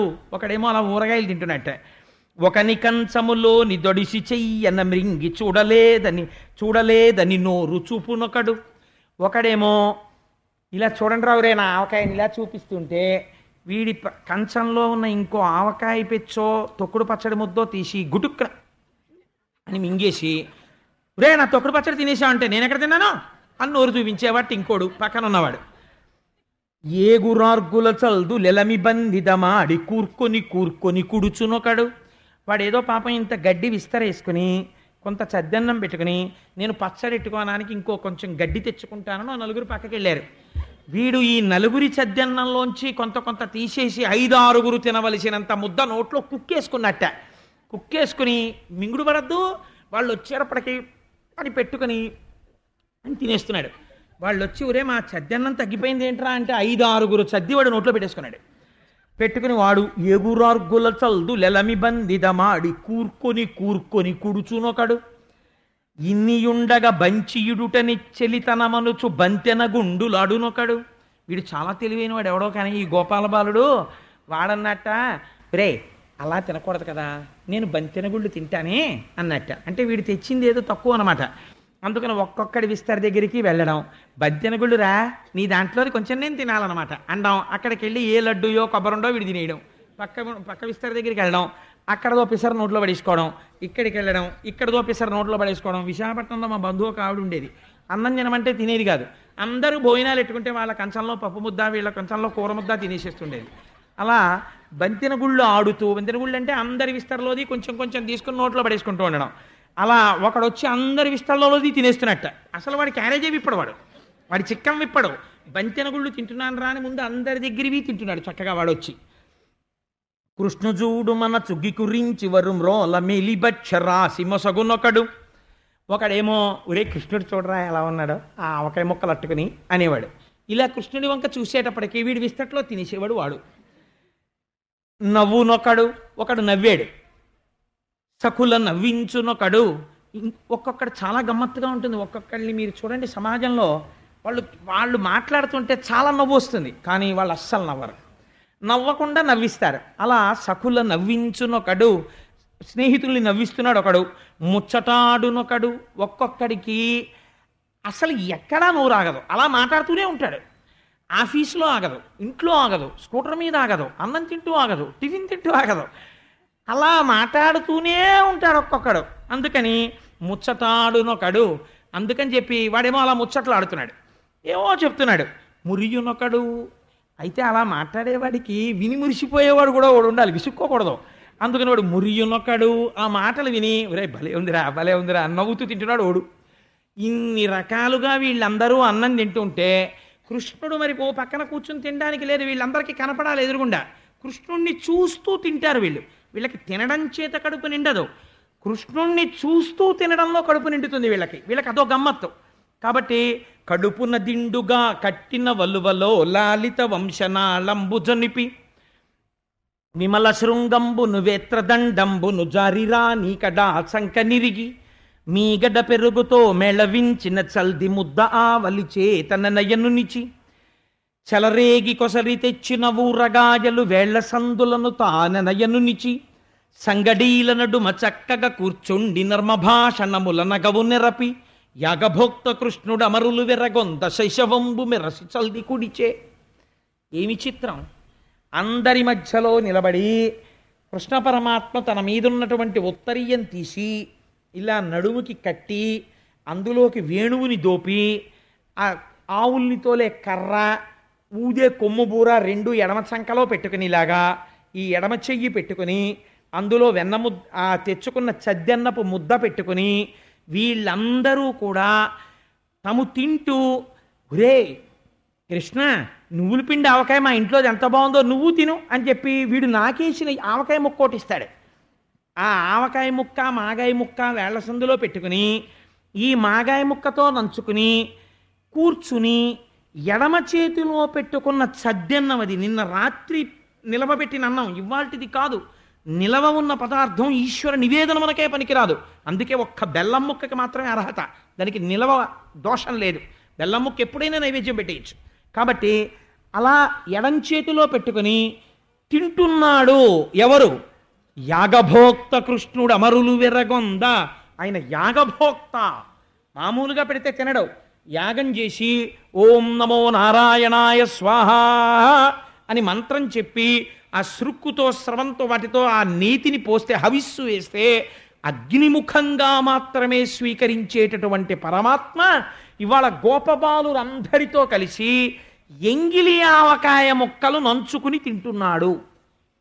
తింటుంటే వీళ్ళు తింటూ ఎడంచేయి కింద పెట్టి భూమి మీద కృష్ణ మా ఇంట్లోంచి తెచ్చిన చద్ది ముద్ద ఎంత కమ్మగా ఉందో తినని వీడు సగం తిన్న తరువాత ఎంగిలి చేతితో ముద్ద తీసి కృష్ణుడికి పెడితే చాలా బాగుందిరో నవ్వుతూ తింటున్నాడు. ఇలా యాగభోక్త శ్రీకృష్ణ పరమాత్మ తింటుంటే అమరులు దేవతలందరూ అన్ని లోకాల నుంచి వచ్చేశారు. ఏం ఆశ్చర్యం రా! యజ్ఞయాగాది క్రతువులు చేస్తే తప్ప హవిస్సు స్వీకరించని పరమాత్మ గోపాల బాలులతో కలిసి స్నానము చెయ్యకుండా సద్దన్నం పట్టుకొచ్చి తాము ఎంగిలి చేసి పెట్టింది పరమాత్మ తింటున్నాడు. ఇంతమంది మధ్యలో కూర్చుని శౌచము లేకుండా ఆకుల్లో పువ్వుల్లో చిక్కాల్లో పెట్టింది తింటున్నాడు ఈశ్వరుడు. ఏమాశ్చర్యమని వాళ్ళందరూ తెల్లబోయి చూస్తున్నారట. రంభాది అప్సరసలైతే పొంగిపోయి నాట్యాలు చేసేస్తున్నారట. దేవతలందరూ గోవిందా గోవిందా నరుస్తున్నారట ఆనందంతో. ఏమి సులభుడో అయిపోయావు ఇవాళ భూమండలం మీదని. ఈ అల్లరికి సత్యలోకంలో ఉన్న బ్రహ్మగారి చెవున పడ్డాయి ఈ మాటలు. పడి ఏమిట్రా ఇంత అల్లరి, పిల్లలు ఇంత గట్టిగా కేకలేస్తున్నారు, ఇదేదో చూసి రావాలని ఒక్కసారి సత్యలోకంలోంచి బయటికి వచ్చాడు. బయటికి వచ్చి చూశాడు భూమండలం మీదకి. చూసేసరికి ఈ పిల్లలందరితో కలిసి తింటున్నాడు. ఎందుకు అరుస్తున్నారు వీళ్ళని అడిగాడు. ఆయనే అఘాసురుణ్ణి వధించి పిల్లల్ని బ్రతికించి వాళ్ళతో కలిసి తింటున్నాడు కృష్ణుడు అన్నారు. అనుమానం వచ్చింది ఆయనకి. ఏమిట్రా ఈ ఎంగిలి ముద్దలు ఎడంచేతిలో పెట్టుకుని తింటున్నవాడు పరబ్రహ్మ, వీడు బతికించాడా అఘాసురుడి కడుపులోకి వెళ్ళిపోయిన వాళ్ళని? యాగముల యందు తప్ప హవిస్సు స్వీకరించని పరబ్రహ్మము ఇంత సులభుడైనాడా? ఇది నేను నమ్మను, పరబ్రహ్మము కాదు అనుకున్నాడు. ఎలా? నేను మాయ చేస్తాను, నేను చతుర్ముఖ బ్రహ్మని, ఇంటి పెద్దని, 4 మోములున్నవాణ్ణి, వేదాలు చదివినవాణ్ణి, నా మాయ తప్పించుకోలేడు అని వెంటనే ఒక మాయ చేశాడు. అక్కడే నీళ్లు తాగి పచ్చిక తింటున్నటువంటి ఆవుల్ని దూడల్ని ఎద్దుల్ని కొంచెం దూరంగా తీసుకెళ్ళి మాయం చేసేసాడు. మాయం చేసేసి ఒక కొండ గుహలో పెట్టేశాడు. ఈ పిల్లలు అన్నం తింటున్న వాళ్ళు అన్నారు, కృష్ణ కృష్ణ మన ఆవులు కనపట్టలేదు కృష్ణ అన్నారు. అంటే కృష్ణుడు ఆ ఆవుల్ని దూడల్ని పిలవడం కోసం అని చెప్పి గబగబా నేను వెళ్ళి వెతుకొస్తాను మీరు లేవకండి, మీరు తింటూ ఉండండి, మీకు ఆకలిస్తోంది కదా, నేను వెళ్ళి చూసొస్తానన్నాడు. ఎలా ఉన్నాడు బయలుదేరినప్పుడు? ఇది బాగా జ్ఞాపకం పెట్టుకోండి ఈ విషయం. ఎడమ చేతిలో సద్దన్నపు ముద్ద, వేళ్ల మధ్యలో ఆవకాయ పెచ్చులు పెట్టుకుని ఈ ఎడం సంక కింద ఉన్న కర్ర తీసి కుడి చేత్తో పట్టుకుని ఆవుల కోసం బయలుదేరాడు. వాటి పాదముల యొక్క జాడలు కనపడ్డాయి. చాలా దూరం వెళ్ళాడు. పర్వత శిఖరాలు ఎక్కాయి, దిగాయి. ఒక చోటికి వెళ్ళాడు. మందంతా వెళ్ళిపోయినట్టు కనపడింది. అరేరే ఏమైపోయారా ఆవులు ఎద్దులు అని వెనక్కి వచ్చాడు. ఈలోగా బ్రహ్మగారు ఏం చేశారంటే, ఏం చేస్తాడో చూద్దాం అని ఈ గోపాల బాలుర్ని మాయించేసేసాడు. ఇక్కడికొస్తే గోపాల బాలురు లేరు, అక్కడ ఆవులు లేవు, దూడలు లేవు, ఎద్దులు లేవు. కృష్ణుడు అనుకున్నాడు, సాయంకాలం అయిపోతుంది, ఇంటికి వెళ్ళిపోవాలి. ఇప్పుడు నేను వెళ్ళగానే ఆ తల్లులందరూ వచ్చి మా పిల్లలేవి, మా ఆవులేవి, మా ఎద్దులేవి, మా దూడలేవి అంటారు. ఏమైపోయాయి ఇవన్నీ అని ఒకసారి దివ్య దృష్టితో చూశాడు. పిల్లడైన ఆయన పరబ్రహ్మం కదా. చూస్తే తన కొడుకే చతుర్ముఖ బ్రహ్మగారు, తన నాభికమలంలోంచి పుట్టిన వాడికే మోహబుద్ధి పుట్టింది ఇవాళ, తన మీద మాయ చేశాడని తెలుసుకున్నాడు. ఓ చిరునవ్వు నవ్వాడు. నేను మాయ చెయ్యడం ఎందుకు? దాచుకున్నాడు కదా ఆవుల్ని, దూడల్ని, ఎద్దుల్ని, పిల్లల్ని. దాచుకుంటే నేనేమి చేస్తానో ఇప్పుడు చూసి తెలుసుకుంటాడు అనుకున్నాడు. అనుకుని తానే ఒక్కసారి సంకల్పం చేశాడు. ఎన్ని ఆవులు వచ్చాయో అన్ని ఆవులు అయిపోయాడు. ఒక్కసారి సంకల్పం చేశాడు, అన్ని ఎద్దులైపోయాడు. సంకల్పం చేశాడు, దూడలైపోయాడు. సంకల్పం చేశాడు, గోపాల బాలురు అయిపోయాడు. అన్నీ తానే ఎన్నైపోయాడు. కర్రములు పదములున్ శిరంబుల్ అవలగ్నంబుల్ ముఖములున్ భుజాంతరముల్ ముక్కులు కందులున్ శ్రవణముల్ దంతముల్ దండనాంబర సర్గ్వేణు విషాణ భూషణ వయోభాషాకుణాఖ్యాన తత్పరతల్ విడ్వడకుండ దల్చి విభుడా వత్సర్భకాకారముల్. వాళ్ళు పట్టుకున్న కర్రలైపోయాడు, ఉట్లైపోయాడు, గిన్నెలైపోయాడు, మిగిలిపోయిన సద్దన్నపు మెతుకులైపోయాడు, ఉండిపోయిన పచ్చడి ముద్దలైపోయాడు. ఆవులైపోయాడు, దూడలైపోయాడు, వాళ్ళ కాళ్ళు అయిపోయాడు, చేతులైపోయాడు, తలలైపోయాడు, కళ్ళైపోయాడు, చెవులైపోయాడు, ముక్కైపోయాడు. ఏ పిల్లలు ఎలా మాట్లాడతారో అలా అయిపోయాడు. తనని తోలుకుని అన్నిటితో కలిసి వెళ్ళిపోతున్నాడు. అన్నిటితో కలిసి వెళ్ళిపోయాడు బృందావనానికి. ఇంటికి వెళ్ళిపోయాడు. మరలు పుమనియడు కర్తయు మరలించు కుమారకులు మరలెడి క్రేపుల్ పరికింప దానయ్యై హరి మరలంచ నెలీల తోడ మందకున్న ధిపా. హై నడవండి హై అంటున్న పిల్లలు తని, హై అన్నప్పుడు నడుస్తున్న దూడలు తని, కొడుతున్న కర్రలు తని, పెట్టుకున్న చిక్కాలు తనే, మిగిలిపోయిన అన్నపు మెతుకులు తనే, పచ్చడి ముద్దలు తానే, కృష్ణుడు తానే వెళ్ళిపోయాడు. వెళ్ళిపోతే ఒక్కొక్క తల్లి దగ్గర ఒక్కొక్క పిల్లడు ఒక్కొక్కలా ప్రవర్తిస్తాడు. అందరు పిల్లలు ఒకలా ప్రవర్తించారు. ఒక్కొక్కళ్ళకి ఒక్కొక్క బలహీనత ఉంటుంది, ఒక్కొక్కళ్ళకి ఒక్కొక్క బలం ఉంటుంది. ఒక్కొక్కడు పెరట్లోకి వెళ్ళి కాళ్ళు కడుక్కుని వస్తాడు. ఒక్కొక్కడు వెడుతూనే ఆ చెప్పులు ఎలా ఎగరేస్తాడంటే అవి ఇలా ఎగిరి కింద పడతాయి. అలా ఎగిరి కింద పడిపోయేటట్టు ఆ కర్ర అక్కడ బారేశాడు, చెక్క ఇక్కడ బారేశాడు. వాడు పరిగెత్తుకుంటూ లోపలికి వెళ్ళిపోయి అమ్మ అంటూ అమ్మ దగ్గరికి వెళ్ళిపోయాడు. ఏ తల్లులకే బాలకు లేతెరగున తిరిగి ప్రీతి కలిగింతురుము, నా తల్లుల కాబాలకు లాతెరగున ప్రీతి చేసి రవనీనాథ. ఇంతకుముందు ఏ తల్లుల దగ్గర ఏ పిల్లలు, ఏ దూడలు, ఏ ఆవులు, ఏ ఎద్దులు ఎవరి దగ్గర ఎలా ప్రవర్తించాయో అలా ప్రవర్తించాడు ఒక్క కృష్ణుడే. ఆ తల్లిదండ్రులు గోపాల బాలురు గోపకాంతలు చూసి మా పిల్లడే అనుకుని మురిసిపోయారు. మురిసిపోయి ఈ పిల్లలందరినీ కూర్చోపెట్టుకుని పాలిస్తున్నారు, భోజనాలు పెడుతున్నారు. రోజు ఆవుల్ని దూడల్ని తీసుకుంటున్నాడు, బృందావనానికి వెళ్ళిపోతున్నాడు. మళ్ళీ ఆవుల్ని దూడల్ని తీసుకుంటున్నాడు, ఇంటికి వెళ్ళిపోతున్నాడు. బ్రహ్మగారు ఈ ఆవుల్ని దూడల్ని తీసుకెళ్లి గుహలో పెట్టాడు, గోపాల బాలుని తీసుకెళ్లి గుహలో పెట్టాడు. ఈలోగా త్రుటికాలం అయింది. ఇలా కనురెప్ప వేసినంతసేపు 1 సంవత్సరం బ్రహ్మగారికి త్రుటి అంటే. సంవత్సరం అయిపోయిన తర్వాత కృష్ణుడు ఏం చేస్తున్నాడో అని అట్నుంచి తల తిప్పి ఇటు చూశాడు. అవే ఆవులు, అవే దూడలు, అవే గోపాల బాలురు, ఆ కృష్ణుడు ఇక్కడున్నాడు. ఇదేమిట్రా దాచాను కదా అని ఇటు చూశాడు. వాళ్ళందరూ ఇక్కడే ఉన్నారు గుహలో. ఇటు చూశాడు, అటే ఉన్నారు. ఇప్పుడు ఎవరిని మాయ చేద్దాం అనుకున్నవాడో వాడు మాయలో పడ్డాడు. ఇప్పుడు ఇదేమిటి అని ఆయనకు అనుమానం వచ్చింది ఆశ్చర్యంగా. బ్రహ్మ పంపున కాని పుట్టదు జగమున్, బ్రహ్మ నేను సృజింపక ఏ బ్రహ్మమందు సృజింపబడే గోవత్స బాల కదంబము, అది ఒక్కటే బ్రహ్మము చూడగన్. ఆయన అన్నాడు బ్రహ్మ నేనే సృజించాలి. సృష్టికర్త అంటే ఎవరు? చతుర్ముఖ బ్రహ్మ. కాబట్టి నేను సృష్టిస్తాను ప్రాణులనన్నింటినీ. నేను సృష్టించిన ఆవులు, నేను సృష్టించిన దూడలు, నేను సృష్టించిన గోపాల బాలురు ఇక్కడే ఉన్నారు. మళ్ళీ ఇవే ఆవులు, ఇవే దూడలు, ఇవే పిల్లలు అక్కడ ఉన్నారు. అంటే నేను కాకుండా ఇంకో బ్రహ్మ ఎవడైనా ఉన్నాడా? ఇప్పుడు దాచిన వాడికి అనుమానం వచ్చింది, తను కాకుండా ఇంకో బ్రహ్మ ఎవడైనా తన పదవిలోకి వచ్చేసాడా? తన పదవి ఊడిపోయిందా? అసలు వాడు ఎవరైనా సృష్టించేస్తున్నాడా? ఇది ఎలా జరిగిందని వెనక్కి తిరిగి తన సింహాసనం చూసుకున్నాడు. Seat is vacant as it is. అలాగే ఉంది చతుర్ముఖ బ్రహ్మగారి సింహాసనం. కాబట్టి ఎవరు లేరు ఆ పోస్ట్లో, తనే ఉన్నాడు. కాబట్టి తను సృష్టించాలి. ఇదేమిటి మరి ఎవరు సృష్టించాడు? ఆలోచించాడు. గుర్తొచ్చింది, నన్ను కూడా సృష్టించిన వాడెవడో వాడు పరబ్రహ్మ. వాడే ఎవడి నాభికమలంలోంచి నేను పుట్టానో వాడు చిన్ని కృష్ణుడుగా ఉన్నాడు. నేను వీడి మాయ ముందు నా మాయ వేశ, తుత్తునియలైపోయింది. అమ్మా తెలుసుకోలేకపోయాను రా అనుకున్నాడు. అనుకోగానే ఒక్కసారి మోహబుద్ధి విడిపోయింది.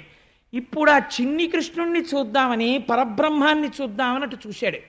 చూసేసరికి ఆవులలో, దూడలలో, ఎద్దులలో, పిల్లలలో, కృష్ణుడిలో, బలరాముడిలో, అందరిలో 4 భుజములతో శంఖచక్ర గదా పద్మములను పట్టుకుని పట్టు పీతాంబరాలతో, శ్రీవత్సంతో, కౌస్తుభమణితో, వనమాలతో, కిరీటంతో, పెద్ద పెద్ద కుంతలములతో వెలిగిపోతున్నటువంటి పరబ్రహ్మము అనేకముగా దర్శనమిచ్చాడు.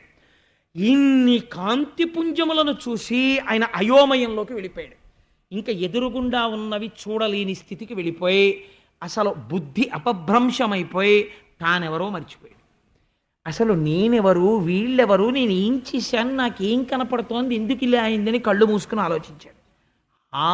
నా మాయ దేని మీద పని చెయ్యదో దాని మీద మాయ కమ్మే ప్రయత్నం చేశాను అనుకున్నాడు. అనుకుని గబగబా స్వామి నేను చూడగలిగినట్టు కనపడు అన్నాడు. ఇప్పుడు ఎలా కనపడ్డాడు? ఆవుల్ని దూడల్ని వెతకడానికి వెళ్ళిన కృష్ణుడు ఎలా ఉంటాడో అలా కనపడ్డాడు. ఇలా కనపడ్డానికి ముందు ఈ లీల గ్రహించిన వాడు ఒక్కడే ఉన్నాడు. బలరాముడు ఒక్కడే కనిపెట్టాడు. ఆవులు దూడలు పిల్లలు తల్లిదండ్రులు ఇంత ప్రేమతో, రెట్టించిన ప్రేమతో ఎందుకుంటున్నాయి? ఏదో తేడా జరిగిందని తమ్ముడిని అడిగాడు రోజున. చెప్పేశాడు, నేనే అన్నయ్యా ఇలా అయిపోయాను, ఇవన్నీ నేనే అన్నాడు. కాబట్టి యథార్థంగా నేను ఒక మాట చెప్పనా అండి, ఇప్పుడు ఈ సభంతా ఎవరు? కృష్ణుడే. ఇన్ని మూర్తులుగా ఉన్నవాడెవరు? వాడొక్కడే ఉన్నాడు. అద్వైత సిద్ధిని ఆవిష్కరిస్తున్నారు. అందుకే ఈ లీల పరమోత్కృష్టమైన లీల అంటారు, కౌమార పౌగండ లీల అని. ఇది వింటే సామాన్యమైన ఫలితం కాదండి. దీనికి ఫలస్థుతి ఏమని చెప్పారో తెలుసా? కోరుకున్న కోరిక తీర్చేస్తాడని చెప్పారు ఈ లీల వింటే. నేను చెప్పడానికి యోగ్యుడను అని అనుకున్నవారు ఎంతమంది ఉంటే అంతమంది కూడా వాళ్ళ రోజు ఉపన్యాసం పూర్తయిన తర్వాత ఇలా బయలుదేరి కృష్ణ పరమాత్మ దర్శనం చేసుకుని ప్రదక్షిణంగా ఇలా బయటికి వెళ్ళండి. ఇంత గొప్ప లీల విన్న తర్వాత కృష్ణ దర్శనం చెయ్యకుండా వెళ్ళిపోవడం అంతకన్నా అవివేకం, అంతకన్నా అజ్ఞానం ఇంకొకటి ఉండదు. దానికి తగిన ఏర్పాట్లు కూడా చేసేసారు ఆలయంలో. మీరు చురుకుగా వెళ్ళిపోవచ్చు. అజ్ఞానం ఇంకొకటి ఉండదు. దానికి తగిన ఏర్పాట్లు కూడా చేసేసారు ఆలయంలో. మీరు చురుకుగా వెళ్ళిపోవచ్చు. ఆకారమునకు ప్రదక్షిణం చేసి వెళ్ళిపోయినట్టు అవుతుంది. ఒకవేళ ఎవరైనా పెద్దలు అలా చెయ్యలేని వారు ఉంటే వారి యందు నేను చెప్పిన మాట అనువర్తింపబడదు. వారు మానసిక నమస్కారం చేసి వెళ్ళవచ్చు. ఓపిక ఉన్నవాడెవరో లేనివాడెవడో ఇక్కడే ఉండి చూడగలిగిన వాడు ఉన్నాడు. వాడి నుంచి మీరు తప్పుకోలేరు. కాబట్టి ఇప్పుడు చతుర్ముఖ బ్రహ్మగారు ఆ కృష్ణ పరమాత్మ దగ్గరికి వచ్చారు. వచ్చి ఆ హంసవాహనం మించి స్వర్ణదండం కింద పడిపోయినట్టుగా పడిపోయాడు. పడిపోయి స్తోత్రం చేద్దాం అనుకుంటున్నాడు. ఎవరిని? సద్ది ముద్ద చేత్తో పట్టుకున్నటువంటి కృష్ణుణ్ణి. నోట మాట రావట్లేదు, కంఠం గాద్గదిగతం అయిపోతోంది. ఇలా లేస్తున్నాడు, చూస్తున్నాడు, మళ్ళీ ఇలా పడుతున్నాడు. పోనీ మనలా ఇలా పడితే సరిపోతుంది ఏమిటి బ్రహ్మగారికి? అలా కుదరదు. ఇలా తిరగాలి. ఒకసారి తిరిగితే ఇటు పేక 2 ముఖాలు అంటుకుంటాయి. ఆ తర్వాత మళ్ళీ ఇట్లా తిరగాలి. ఈయన 2 ముఖాలు అంటుకుంటాయి. పితామహుడు, ఆయన మహానుభావుడు, పెద్ద. చతుర్ముఖ బ్రహ్మగారు అంటే సామాన్యుడు కాడు, మహాపురుషుడైన మహానుభావుడు. అటువంటి వాడు తలలు తిప్పుతూనే ఉన్నట్ట. ఎవరికి? ఇంతంత పాదాలున్నవాడికి, ఇంతున్నవాడికి. సరిగ్గా మన గురువాయూరప్ప కూడా అలాగే ఉంటారు, అక్కడ ఇంతే ఉంటారు. ఇప్పుడు మీరు వెళ్ళి చూస్తే ఇలా తలలు తిప్పుతున్నట్ట, నమస్కారం చేస్తున్నట్ట. చేసి చేసి చేసి చేసి కంఠం గాద్గదిగం అయిపోయి ఆ కంఠానికి పొర విడిపోయాక అన్నట్ట, శంపాలతికతోడి జలదంబుకైవడి మెరుగుటొల్లియతోడి మెనువాని గుంజావి నిర్మిత కుండలంబులవాని సికిపించె వేష్టిత శిరమువాని వనపుష్పమాలిక వ్రతకంఠమువాని నలిన కోమల చరణములవాని కరుణ కడలుగనిన కడగంటివాని గోపాల బాలు భంగి బరగువాని నన్ను కన్న తండ్రిని నిన్ను చూచి మ్రొక్కు ఈశా అని ఆయన మహానుభావుడు కనపడినప్పుడు కూడా గమ్మత్తు ఏమిటంటే, శంపాలతికతోడి జలదంబుకైవడి మెరుగుటొల్లియతోడి మెనువాని. శంపాలతిక అంటే మెరుపుతీగ. మెరుపుతీగతో కూడినటువంటి నల్లటి వర్షాకాలపు మబ్బు ఎలా ఉంటుందో అలాంటి శరీరం, పైన వేసుకున్నటువంటి పట్టు ఉత్తరీయం. శంపాలతికతోడి జలదంబుకైవడి మెరుగుటొల్లియతోడి మెనువాని. ఆ చేతిలో కమనీయ మృదుల అన్న కబళ వేత్ర విషాణ వేణుచిహ్నములతో వెలయువాని. ఏమి శ్లోకం, ఎటువంటి పద్యరచన చేశారండి పోతన గారు. నిజంగా లైవ్ టెలికాస్ట్ ఇచ్చారు. కమనీయ మృదుల అన్న కబళ వేత్ర విషాణ. ఈ ఎడమ చేతిలో సద్దన్నపు పెరుగన్నపు ముద్ద ఉంది, ఈ ఎడమ సంకలో కొమ్ము బూర ఉంది, చేతిలో కర్ర ఉంది, కట్టుకున్న పీతాంబరం ఉంది. చక్కగా ఇంకా ఆ దూడల్ని వెతకడానికి వెడుతున్నప్పుడు ఉన్నటువంటి ఊరగాయ ముక్కలన్నీ వేళ్ల మధ్యలో ఉన్నాయి. కమనీయ మృదుల అన్న కబళవేత్ర విషాణ వేణుచిహ్నములతో వెలయువాని. ఆ దట్టిలో దోపుకున్న వేణు ఉంది. వీటితో పాటుగా గుంజావి నిర్మిత కుండలంబులవాని సికిపించ వేష్టిత శిరమువాని. ఆ ఏనుగు దంతంతో చేయబడినటువంటి కుండలములు పెట్టుకున్నట్టయినా, వాళ్ళ అమ్మకి గొప్ప ఏనుగు దంతంతో చేశారని చెప్పి ఆ కుండలములు పెట్టేది. ఆ కుండలాలు పెట్టుకున్నాడు. చక్కటి నెమలి కోటి పెట్టుకున్నాడు. ఆ నెమలీకి పెట్టుకున్నటువంటి కృష్ణ పరమాత్మ వన పుష్పమాలిక వ్రతకంఠమువాని నలిన కోమల చరణములవాని. అరణ్యములో దొరికేటటువంటి పద్మములతో కూడినటువంటి పెద్ద తీగను ఒక దాన్ని దండ కింద మెళ్ళో వేసుకున్నట్ట. అటువంటి కృష్ణుణ్ణి, ఎంతంత పాదాలున్నవాణ్ణి, ఇంటింటి పాదాలున్నవాణ్ణి. నలిన కోమల చరణములవాని. పాదరక్షలు కూడా లేకుండా తిరుగుతున్నటువంటి మట్టి కొట్టుకుపోయిన కాళ్లతో ఇంతంత పాదాలున్నవాణ్ణి. కరుణ కడలగొనిన కడగంటవాని. ఆ కంటికి చివర చూపులలో అపారమైన వాత్సల్యం ఉన్నవాణ్ణి. గోపాల బాలు భంగి బరగువాని. గోపాల బాలుళ్ళా తిరుగుతున్నవాణ్ణి. నగు మొగంబువాని నన్ను కన్న తండ్రిని నిన్ను భజింతు మొక్కి స్తుతింతు వేట్కా అని మహానుభావుడు, నువ్వు నాకు ఇలా కనపడుతున్నావయ్యా, నవ్వు ముఖంతో కనపడుతున్నావని కృష్ణుడి యొక్క పాదముల మీద పడి నమస్కరించి స్తోత్రం చేశాడు చతుర్ముఖ బ్రహ్మగారు ఆ రోజున. ఎంత చిత్రమైన మాట అన్నాడంటే, ఈశ్వర నువ్వు మనస్సుకి వాక్కుకి అందేటటువంటి వాడివి కావు. ఈ బ్రహ్మాండములన్నీ నిండి నిబిడీకృతమైపోయిన వాడివి. ఎన్ని బ్రహ్మాండాలున్నాయో తెలియదు అసలు ఈ విశ్వంలో. ఆ బ్రహ్మాండములన్నీ కూడా నీ శరీరమున కంటుకున్నటువంటి ధూళిరేణువులు. అంతటి విరాట్ స్వరూపమున్నవాడివి. అంతటి పరమాత్మవి నా చిన్ని మనస్సులో నువ్వు ఎలా ఇముడుతావు? నేను ఇముడ్చుకోగలనా? నీ గురించి నేను స్తోత్రం చెయ్యగలనా?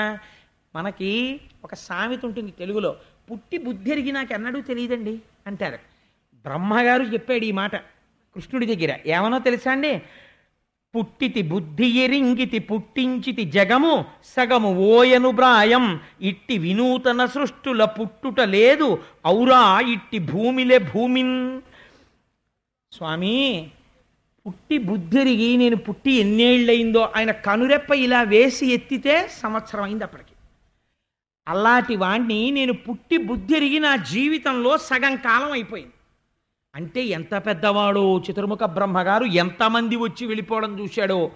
ఇప్పటి వరకు స్వామి నేను సృష్టి చెయ్యడమే కానీ ఇంకొకడు సృష్టి చెయ్యడం నేను చూడలేదు. అందుకని మోహానికి గురైపోయాను, నేనే సృష్టి చేసేవాడినని. నిన్ను చూసి ఇంత చిన్న పిల్లవాడివి, నువ్వు పరబ్రహ్మం ఏమిటి అనుకున్నాను. ఆవుల్ని దూడల్ని దాచేశాను. చూసావా, పుట్టి బుద్ధిరిగి నాళ్ళకి నాకు బుద్ధి వచ్చింది ఇంత వయస్సు అయిపోయిన తర్వాత. ఏమి ఆశ్చర్యం స్వామి ఇవాళ, కానీ నా కంటితో నేనేం చూశానో తెలుసా? నేను చేసిన సృష్టికి ప్రతి సృష్టి చెయ్యడాన్ని నా కళ్ళతో చూశాను. నేను దాచిన ఆవులు దూడలు అక్కడ ఉన్నాయి, నువ్వు చేసిన ఆవులు దూడలు ఇక్కడున్నాయి. ఇంత పెద్దవాడిని నేను తెల్లబోయేటటువంటి సృష్టిని ఇంత చిన్న పిల్లవాడివి చేశావు. కానీ ఇంత చిన్న పిల్లవాడిలా కనపడుతున్న నీ నాభికమలంలోంచి నేను పుట్టాను. ఏమి చిత్రం! నేను పెద్దవాళ్ల తాతలా కనపడుతున్నాను, నువ్వు మనవడిలా కనపడుతున్నావు. కానీ నువ్వు తండ్రివి, నేను బిడ్డని. లోకం నమ్ముతుందా? ఈ భిన్నత్వంలో ఉంది ఈశ్వరతత్వం. ఏమి ఆశ్చర్యం తండ్రి! ఇట్లా చూడగడం ఎవరికైనా చెల్లుతుందా? నాకు చెల్లింది. నేను ఇవాళ నీ బిడ్డడనై నీ పాదముల దగ్గర కూర్చున్నాను, నువ్వు బిడ్డడిలా కనపడుతున్నావు. నేను వేదములు చదువుకున్న వాళ్ళ 4 ముఖాలతో ఉన్నాను, చేతకాని వాళ్ళ వెన్నముద్ద ఎడంచేత్తో పట్టుకుని నువ్వున్నావు. చాలా చదువుకున్న వాళ్ళ హంసవాహనం మీద నేను వచ్చాను, కాళ్ళకి చెప్పులు లేకుండా నువ్వు తిరుగుతున్నావు. నేను ఇన్ని తెలుసున్నవాడిని నేను అనుకుంటున్నాను, ఇన్ని తెలుసున్నవాడిని మోహపెట్టడం తెలుసున్నవాడివి నువ్వు అయి కూర్చున్నావు. ఏం ఆశ్చర్యం తండ్రి! పుట్టి బుద్ధెరిగి ఇన్నాళ్ళకి నాకు బుద్ధి వచ్చింది. నన్ను మాయ చేయగలిగిన వాడు ఎలాగైనా ఉండగలడని నేను ఇప్పుడు తెలుసుకున్నాను. ఇది నా జీవితంలో ఒక గొప్ప ఆశ్చర్యకరమైన ఘట్టం. నేను పొంగిపోతున్నాను అని తారాతుషారసీకర భూరజములకైన లెక్క బుధులిడుదురు భూభారవతీర్ణ కరుడగు నీ రమ్య గుణాలి నిన్న నెరరగణ్య. స్వామి, మంచు పడుతున్నప్పుడు ఆ మంచు యొక్క కణములనన్నింటినీ ఏరి భూమి మీద లెక్క పెట్టచ్చు. ఎవరు లెక్క పెట్టగలరని? మంచు కణాలని తీసి పక్కన పెడితే కరిగిపోతాయి. ఏమో బుధులు, ఆయన ఎంత మాట అన్నాడో చూడండి. నేననలేదు. ఇప్పుడు అహంకారం పోయింది. ఏమో ఎక్కడైనా ఉన్నారేమో మహాపురుషులు, మంచు కణాలన్నింటినీ ఓ చోట పోగేసి లెక్కెడతారేమో. ఈ భూమి మీద ఎన్ని రేణువులు ఉన్నాయో లెక్క పెట్టగలరేమో, ఆకాశంలో ఎన్ని చుక్కలున్నాయో లెక్క పెట్టగలరేమో. కానీ తండ్రి, నీ గుణములు ఎలా ఉంటాయో ఎవరూ లెక్క పెట్టలేరు. నువ్వు అంతటి అసామాన్యమైన గుణ విశేషములు ఉన్నవాడివి. మాయలు కలవారలను మాయల పెట్టెడి ప్రోడా నిన్ను నా మాయగలంచి నీ మహిమ మానము చూచెదనంచు నేరమించేయగబూనితిన్ కరుణ చేయుము కావుము యోగిరాజవగ్గేయ దవాగ్ని తజ్జనిత కీలము కీలము గెలిచి వెలుంగనేర్చునే. ఎంత గొప్ప మాట చెప్పాడో చూడండి. నేను చతుర్ముఖ బ్రహ్మణి అని నీ మీద మాయ ప్రయోగించాను. దూడల్ని ఎత్తుకుపోతే ఏం చేస్తావో చూద్దాం, పిల్లల్ని ఎత్తుకుపోతే ఏం చేస్తావో చూద్దామని. కానీ ఇప్పుడు నాకేం తెలిసిందో తెలుసా? అరణ్యంలో 2 చెట్లు రాపాడి ఒక పెద్ద దావా అగ్ని పుడుతుంది. అరణ్యం అంతా కాలిపోతుంటుంది. కాలిపోతున్నప్పుడు ఇంత పెద్ద అగ్నిహోత్రంలోంచి ఒక అగ్ని కీల పైకి లేస్తుంది. ఒక అగ్ని కీల అలా పైకి లేస్తుంది. ఈ పైకి లేచిన అగ్ని కీల ఈ అగ్నినంతటినీ మోహ పెట్టగలదా? పెట్టలేదు. అది అందులో అంతర్భాగం, ఒక కీల. అలా నువ్వు విరాట్ స్వరూపివై అంతటా నిండిపోయిన వాడవు. అటువంటి నీవు నీ మాయని నా మాయ చేత లెక్క పెట్టి చూద్దామనుకున్నాను. మానము చేయ అంటే కొలమానం లెక్క పెడదాం అనుకున్నాను. కానీ నీ మాయ నా మాయని మింగేసింది. మింగేసి నాకు నా నిజస్వరూపం ఏమిటో బయట పెట్టింది అని ఇక్కడ ఒక గొప్ప మాట అంటాడు. మ్రబ్బు గొలిపి యోగమాయ నిద్రించిన ఓ పరాత్మభూమ యోగిరాజ ఏ తరంగులెన్ని ఎప్పుడెచ్చోట నీహేలెవ్వడెరుగునీశ్వరేశ. మనం సాధారణంగా లోకంలో మాట అంటుంటాం, వాడు నేను అని మాట అంటుంటాం. నేను అన్నప్పుడు ఇలా చూపిస్తాం, వాడు అన్నప్పుడు అలా చూపిస్తాం. యోగిరాజా అని ఎవరిని పిలుస్తారో తెలుసా అండి? వాడు నేను అని చెయ్యి ఇలా తిప్పడం చేత కాక, వాడని పిలవబడినప్పుడు వాడు నేనన్నప్పుడు ఇలా చూపిస్తాడు. వాడు మళ్ళీ నన్ను చూపించవలసి వస్తే వాడని నన్ను చూపిస్తాడు. వాడు నన్ను వాడు అంటున్నాడు, నేను వాడిని వాడు అంటున్నాను. కానీ వాడు వాడిని నేను అంటున్నాడు, నన్ను నేనంటున్నాను. నేను నిజమా, వాడు నిజమా? ఎంత గొప్ప మాట అన్నాడో చూడండి బ్రహ్మగారు. ఇప్పుడు నా ఎదురుగుండా వచ్చి మా దొరగారు నించున్నారు అనుకోండి, అదిగో వాడు కోటేశ్వరరావు అంటారు. నేనేమంటాను? నేను కోటేశ్వరరావు అని అంటాను. దొరగారు ఏమంటున్నారు? వాడు కోటేశ్వరరావు అంటున్నారు. వాడు కోటేశ్వరరావు అని మా దొరగారు అన్నారు అనుకోండి, లేకపోతే ఆయన కోటేశ్వరరావు అంటున్నారు. లేకపోతే పోనీ మా నాన్నగారు వచ్చారనుకోండి, మా నాన్నగారు వాడు కోటేశ్వరరావు అన్నారు, నేను కోటేశ్వరరావు అని నేను అన్నాను. నేనంటున్నాను ఆయన మా నాన్నగారు అంటున్నాను, ఆయన అంటున్నారు వాడు మా అబ్బాయి అంటున్నారు. నేను ఆయన అంటున్నాను, ఆయన నన్ను వాడు అంటున్నారు. ఆయన్ని చూపించుకున్నప్పుడు నేనంటున్నారు, నేను నన్ను చూపించుకుంటున్నప్పుడు నేనంటున్నాను. ఆయన నన్ను ఉద్దేశించినప్పుడు వాడు అంటున్నారు, నన్ను ఉద్దేశించుకున్నప్పుడు నేనంటున్నాను. నేను కరెక్టా, వాడు కరెక్టా? ఒకే పదార్థాన్ని రెండు శబ్దములతో చెప్తున్నారు, ఇద్దరూ ఇలాగే చూపిస్తున్నారు. నేను అంటే సరిపోతుందా, వాడు అంటే సరిపోతుందా? నేను ఇలా చూపించి వాడు కోటేశ్వరరావు అన్నాను అనుకోండి, వీడు పిచ్చాడంటారు.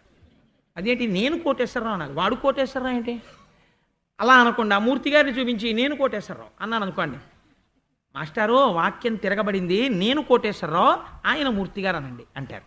కాదు, నేను అన్నది కరెక్ట్ అన్నాను అనుకోండి, అప్పుడు ఏమనాలో తెలుసా అండి, వాడిని యోగిరాజు అనాలన్నారు. ఎందుకో తెలుసా? అందులో నేనన్న పదార్థం ఏదో అది లోపలుంది, అసలు నేను. ఈ పైది ఫాల్స్ నేను, అబద్ధపు నేను, ఇది ఉండేది కాదు. దీన్ని తొడుక్కుంది. చొక్కాని కోటేశ్వరరావు నా లాల్చీ ఇలా వచ్చింది అనుకోండి, కోటేశ్వరరావు వచ్చేసారు అంటారు కదా మీరు, కోటేశ్వరరావు లాల్చీ వచ్చిందంటారు. ఇది కోటేశ్వరరావు గారి శరీరం, కోటేశ్వరరావు గారు అని పేరు పెట్టుకుని పిలవబడుతున్న నేను, అది పేరుకి లొంగేది కాదు. అసలు నామమునకు లొంగని నేను లోపల ఉన్నది. అది ఒకసారి నేననబడుతోంది, ఒకసారి వాడనబడుతోంది. యోగులైన వారు ఎవరు నీ అనుగ్రహాన్ని పొందారో వాడికి వాడుకి నేనుకి రేఖ చెరిగిపోయి ఉన్నది నేనొక్కటే, అందులోనే ఇవన్నీ ఉన్నాయి. సముద్రంలో బుడగల్లా ఉన్నదొక్కటే ఉందంటున్నాడు. అలా అనగలగడం నోటితో అనడం కాదు, నీ అనుగ్రహం ఉన్నవాడే అని దర్శిస్తున్నాడు. కాబట్టి నీ ఎందు భక్తి ప్రధానం. నా ఎందు ఇవాళ ఆ భక్తి చెరిగి మోహం వచ్చింది, కానీ నువ్వు దిద్ది ఉన్నదొక్కటని నిరూపించావు, నా మాయని తీసి. ఈశ్వరా నీకు నమస్కారం అన్నాడు. ఎంత గొప్ప మాట అన్నాడండి. ఇది చతుర్ముఖ బ్రహ్మగారి స్తోత్రం అంటే. బ్రహ్మగారు స్తోత్రం చేయబడిన మూర్తిని మనం ఇవాళ దర్శించకుండా వెళ్ళడం ఎంత కృతజ్ఞత చూడండి. ఎటువంటి భావనలు చెప్పారో చూడండి ఆ పద్యాల్లో.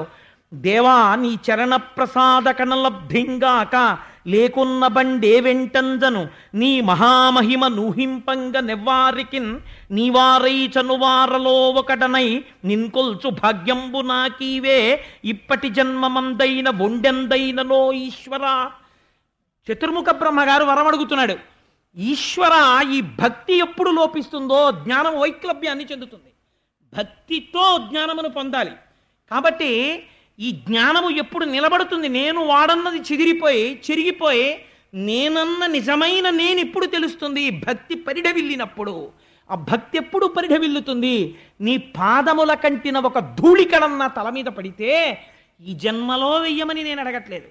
నీతో తిరగాలి, నీతో ఆడుకోవాలి, నీతో కలిసి ఉండాలి. భక్తి చెరగని జ్ఞానమై ఉండాలి.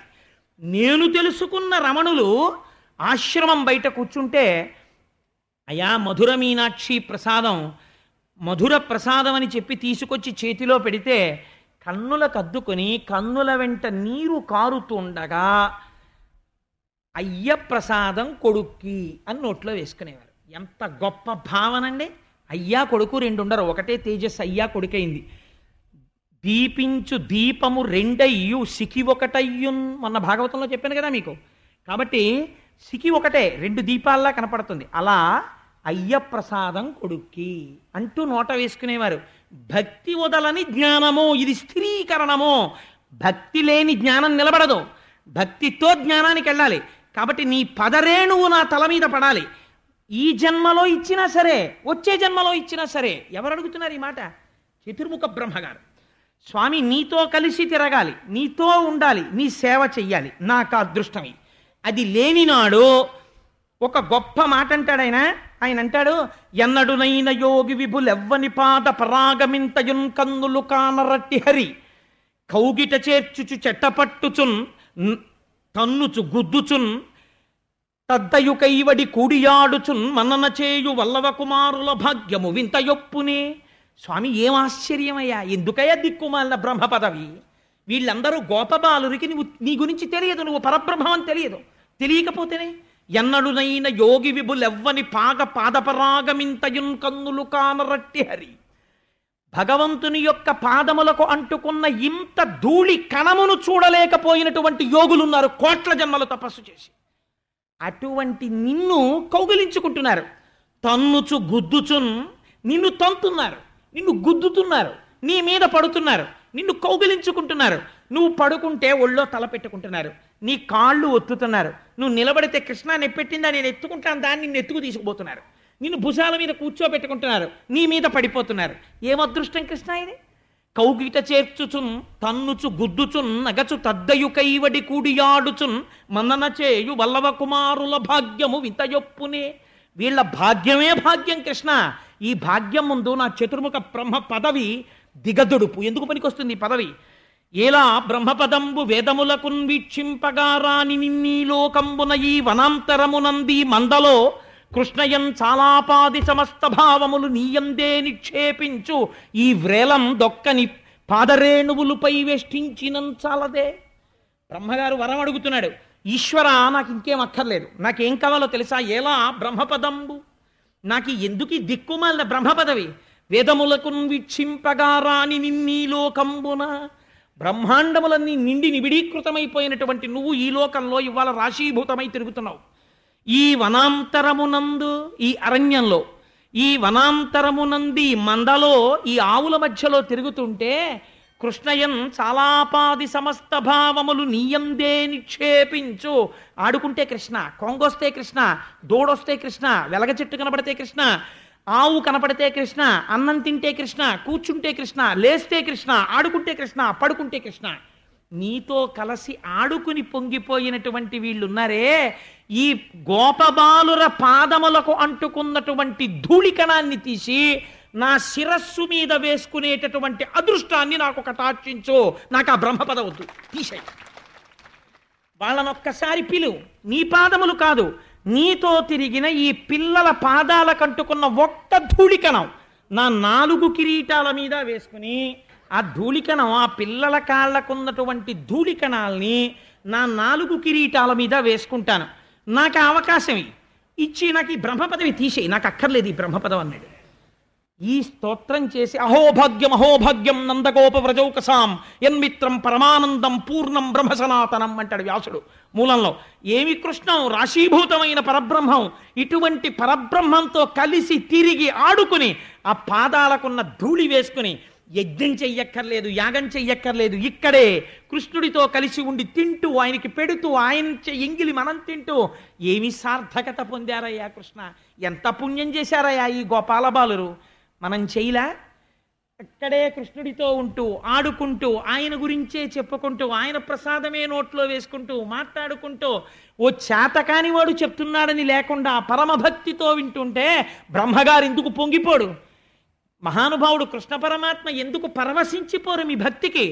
అంతటి మహోత్కృష్టమైనటువంటి లీలని పరమాత్మ చేస్తే శుకబ్రహ్మ అన్నారు పరీక్షిత్తుకు చెప్తూ, ఎవరు ఈ బ్రహ్మగారు చేసినటువంటి స్తుతి వింటున్నారో వాళ్ళని మాయ విడిచిపెడుతుంది అంచమునందు. చిట్ట చివర మాయ విడిచి అంతటా కృష్ణుడు కనపడుతుండగా ఏ భయం లేకుండా హాయిగా సంతోషంతో చూస్తూ తేలికగా ప్రాణములు ఉగ్గడింపబడి చక్కగా పరబ్రహ్మంలో కలిసిపోతారు. ఇహమునందు వాళ్ళ కోరుకున్న కోరికలు తీరుతాయి. 1 సంవత్సరం పాటు అసలు గోపబాలురు లేరు, వాళ్ళ బదులు కృష్ణుడు సృష్టించిన వాళ్ళు ఉన్నారు. ఇప్పుడు బ్రహ్మగారు స్తోత్రం చేసి ఆ పిల్లల్ని, ఆవుల్ని, దూడల్ని ఇచ్చాడు. తాను ఉపసంహారం చేశాడు తన రూపాల్ని. ఇప్పుడు అదే అన్నం తింటూ మళ్ళీ ఆ గోపబాలుర దగ్గరికి వెళ్ళాడు. ఎక్కడ అంతర్ధానం చేశారో అక్కడే కనపడ్డారు. వాళ్ళందరూ మళ్ళీ ఆ ముద్దలు తింటూ కృష్ణ కనపడ్డాయా దూడలన్నారు. ఓగో వచ్చేస్తున్నాయిరా అన్నాడు. వెనకాతలే వచ్చేసాయి. వీళ్ళకి తెలియదు, ఏడాది అయిపోయింది, మనం లేము, బ్రహ్మగారు దాచాడు, మనం స్పృహ తప్పిపోయి ఉన్నాం, వాళ్ళకేమీ తెలియనక్కర్లేదు, కృష్ణుడు రక్షించాడు. ఇప్పుడు ఈ పిల్లలందరూ తిరిగి వెళ్ళిపోతున్నారు. వెళ్ళిపోతుంటే పొద్దున్న చంపిన కొండ చిలవ సాయంకాలానికి ఎండి ఏరింపులైపోయి ఓ డొల్ల డొక్కోటి కనపడింది. ఒకడన్నాడు, ఇదేమిట్రా ఇలా ఎండిపోయింది అన్నాడు. కృష్ణుడు తలుచుకుంటే ఎందుకు అవుదరా అన్నాడు. ఇది విశ్వాసం. వాళ్ళు అందులో హేతువు చూడలేదు, ఏమైంది చూడలేదు. ఈ కృష్ణుడు ఆవులుగా, దూడలుగా, గోపబాలురుగా ఉండగా ఈ లీల చెప్పలేదు. ఏడాది తర్వాత ఈ పిల్లలు ఇంటికెడుతూ అమ్మా ఇవాళ పొద్దున్న ఏమైందో తెలుసా, పెద్ద కొండ చిలవ వస్తే కృష్ణుడు చంపాడే అన్నారు. కౌమారమునందు జరిగిన లీల పౌగండమునందు చెప్పబడినది. ఏడాది పాటు కృష్ణుడే అన్నీ అయి ఉన్నాడు. కాలమునకు 365 రోజులు ఒక హద్దుగా చెప్తారు. యత్ సంవత్సరోవా అపామాయతనం వేద ఆయతనవాన్ భవతి అని. కాబట్టి కాలమునందు సృష్టింపబడిన సమస్తము ఈశ్వరుడై ఉన్నాడు. ఇప్పుడు ఇంత బ్రహ్మాండములు నిండిపోయి ఇన్ని రూపములుగా ఉన్న కృష్ణుణ్ణి మీరు రాశీభూతమైన కృష్ణుడిగా గురువాయూరప్పగా అక్కడ దర్శనం చేసి పొంగిపోయి ఒక్కసారి ప్రదక్షిణం చేసి బయటికెడితే ఎన్ని కోట్ల జన్మల తర్వాత బహుశా మనకి ఈ అదృష్టం వచ్చి ఉంటుంది. ఇవాళ సిద్ధాన్నం అమృతభాండం చేతిలో పట్టుకోమంటే లేదండి నాకు పనుంది వెళ్ళిపోతాను, నేను అమృతభాండం చూడను, నేను నోట్లో వేసుకోను అనగలిగినటువంటి వాడు ఉంటాడా ప్రపంచంలో? ఉండడు. నేనైతే ఓ మాట అంటే నాకు రుక్మిణీ కళ్యాణం మీద అంత నమ్మకం. ఎందుకో తెలుసా అండి? ఆనందంతో నాకు ఇంత మంచి భర్త, ఇంత మంచి పిల్లలు ఆనాడు కాకినాడ అయ్యప్ప స్వామి గుళ్ళో రుక్మిణీ కళ్యాణం చేయించారు. దానివల్ల నేను ఇలా ఉన్నానని ఆ ఆడపిల్లలు పొంగిపోయి కాకినాడ వచ్చి ఒక్కసారి అయ్యప్ప స్వామి గుడికి వచ్చి నమస్కరించి వెళ్ళిపోతే మనుష్యులుగా పుట్టినందుకు మనం ఒక గొప్ప ప్రయోజనం చేసినట్టు. కాబట్టి ఆ రోజున మీ పని పిల్లలు యుక్త వయస్సులో ఉంటే మీ కుమార్తెలుగా భావించి వాళ్ళకి తలస్నానం చేయించి ఒక మంచి బట్ట కట్టి, ఒక ఉతికి ఆరేసిన బట్ట కట్టి వాళ్ళని కూడా తీసుకురండి. అందున భాగవతాంతర్గతంగా రుక్మిణీ కళ్యాణం రావడం అంటే అది అదృష్టం. ఆడవాళ్ళందరికీ శుభలేఖలు ఇస్తారు. రుక్మిణీ కళ్యాణం శుభలేఖలు ఇచ్చి బొట్టు పెట్టి మిమ్మల్ని పిలుస్తారు కళ్యాణానికి రమ్మని. మీరందరూ కుటుంబాలతో రావచ్చు. ఆ శుభలేఖ వేసేటటువంటి అదృష్టం ఒకరికి అనుగ్రహింపబడింది. వాళ్ళ శుభలేఖ వేస్తారు. ఎన్ని కోట్ల జన్మల అదృష్టం వాళ్ళ శుభలేఖ వేస్తారు. రుక్మిణీ కళ్యాణం చూసి వింటే చాలు.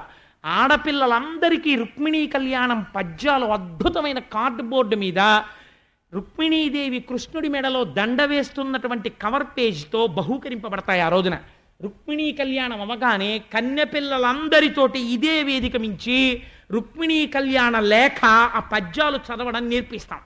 అందరూ కలిసి చదువుతారు.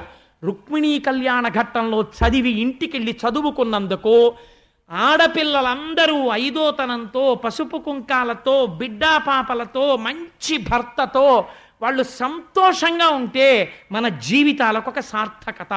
దాని కొరకని అటువంటి మహాయజ్ఞం తలపెట్టబడింది. కాబట్టి దానికి మిమ్మల్ని అందరినీ సహకరించవలసినదిగా ప్రార్థన చేస్తూ ఒక్కసారి మనం స్వామి నామం చెప్పుకొని మంగళం చెప్పుకుందాం. కష్ట నివారణ గోవింద గోవింద హరి గోవింద గోకుల నందన గోవింద పాప వినాశక గోవింద గోవింద హరి గోవింద గోకుల నందన గోవింద గరుడ వాహన గోవింద గోవింద హరి గోవింద గోకుల నందన గోవింద పద్మావతి ప్రియ గోవింద గోవింద హరి గోవింద గోకుల నందన గోవింద ప్రసన్నమూర్తి గోవింద గోవింద హరి గోవింద గోకుల నందన గోవింద శివకేశవమూర్తి గోవింద గోవింద హరి గోవింద గోకుల నందన గోవింద అభిషేక ప్రియ గోవింద గోవింద హరి గోవింద గోకుల నందన గోవింద గరుడ వాహన గోవింద గోవింద హరి గోవింద గోకుల నందన గోవింద వానర సేవిత గోవింద గోవింద హరి గోవింద గోకుల నందన గోవింద వెంకటరమణ గోవింద గోవింద హరి గోవింద గోకుల నందన గోవింద బలరామానుజ గోవింద గోవింద హరి గోవింద గోకుల నందన గోవింద నందనందన గోవింద గోవింద హరి గోవింద గోకుల నందన గోవింద నవనీత చోర గోవింద గోవింద హరి గోవింద గోకుల నందన గోవింద పురాణ పురుష గోవింద గోవింద హరి గోవింద గోకుల నందన గోవింద శంఖ చక్రధర గోవింద గోవింద హరి గోవింద గోకుల నందన గోవింద శ్రీనివాస గోవింద గోవింద హరి గోవింద గోకుల నందన గోవింద శ్రీ వెంకటేశ గోవింద గోవింద హరి గోవింద గోకుల నందన గోవింద. ఈ సందర్భంలో మీకు ఒక విషయాన్ని నేను మనవి చేయాలి. నేను డబ్బు విషయంలో చాలా దూరంగా ఉంటాను, కానీ ఒక విషయం చాలా ధైర్యంగా చెప్పాలనుకుంటున్నాను. చాలామంది ఒక విషయం అడుగుతున్నారు, పెళ్లి కాని ఆడపిల్లలకి రుక్మిణీ కళ్యాణం ఎంత గొప్పదో, శరణాగతి చేత రుక్మిణీ కళ్యాణం అంత గొప్పది. జీవితం పండిపోవాలంటే రుక్మిణీ కళ్యాణం చేస్తారు. అలా రుక్మిణీ కళ్యాణం చెయ్యాలంటే పురుషార్థం పడాలి. అమ్మవారికి కట్టే మంగళసూత్రాలు ముట్టుకుంటారు, తాంబూలం లేచి కొబ్బరి బొండంతో ఇస్తారు. ఉత్తర జంజాలు కృష్ణ భగవానుడికి వేసే ఉత్తర జంజాలు ముట్టుకుంటారు. చేతికి కంకణాలు కట్టుకుని ఈ వివాహ వేదికకి చాలా దగ్గరలో ఆ టికెట్ హోల్డర్స్ కూర్చుంటారు. ఇన్ని వేల రూపాయల ఖర్చు మీట్ అవ్వాలి కాబట్టి మీకు తెలుసు, ఒక రూపాయి మీ డబ్బుని దుర్వినియోగం చేయడం అన్నది ఈ ఆలయానికి కమిటీకి తెలియదు. నాకంత నమ్మకం ఈ ఆలయం కమిటీ మీద. అలా కూర్చోవాలనుకున్న ఆడపిల్లలకి మాత్రం పావలా కూడా టికెట్ లేదు, అందరూ ఆడపిల్లలకి ఫ్రీ. కానీ దంపతులు కూర్చుని జీవితాన్ని తరింప చేసుకోవాలనుకున్న వాళ్ళకి మాత్రం పట్టుబట్టల దగ్గర నుంచి మధుపర్కాల దగ్గర నుంచి అన్ని ఆ దంపతులు చేతులు వేసిన తరువాత స్వామికి ఆ రోజున సమర్పింపబడతాయి. వాళ్ళ గోత్రనామాలు మాత్రం చెప్తారు కళ్యాణ సమయంలో. దానికి మాత్రం 1116 టిక్కెట్ పెట్టమని నేనే చెప్పాను గోపాలకృష్ణ గారికి. ఇన్ని వేల రూపాయలు ఎంత ఖర్చు అవుతుంది, ఎంత గొప్ప ప్రాజెక్ట్ చేస్తారు. కాబట్టి అలా కట్టగలిగినటువంటి దంపతులు మాత్రం వేదిక మీద కూర్చుంటారు. ఏదో డబ్బులు వస్తున్నాయి కదా అని ఇదంతా వాళ్ళని కూర్చోబెట్టి ఆడపిల్లలందరినీ బయట కూర్చోబెట్టేస్తే అది అర్థరహితం అయిపోతుంది. అవి డయాస్ పట్టినన్ని టికెట్లే ఇస్తారు. అందుకని అలా ఎవరైనా కళ్యాణానికి కూర్చుందాం అనుకున్న వాళ్ళు కూర్చోవచ్చు. శివశివ కరుణాబ్ధే శ్రీ మహాదేవ శంభో. సర్వం శ్రీ ఉమామహేశ్వర పరబ్రహ్మార్పణమస్తు. స్వస్తి.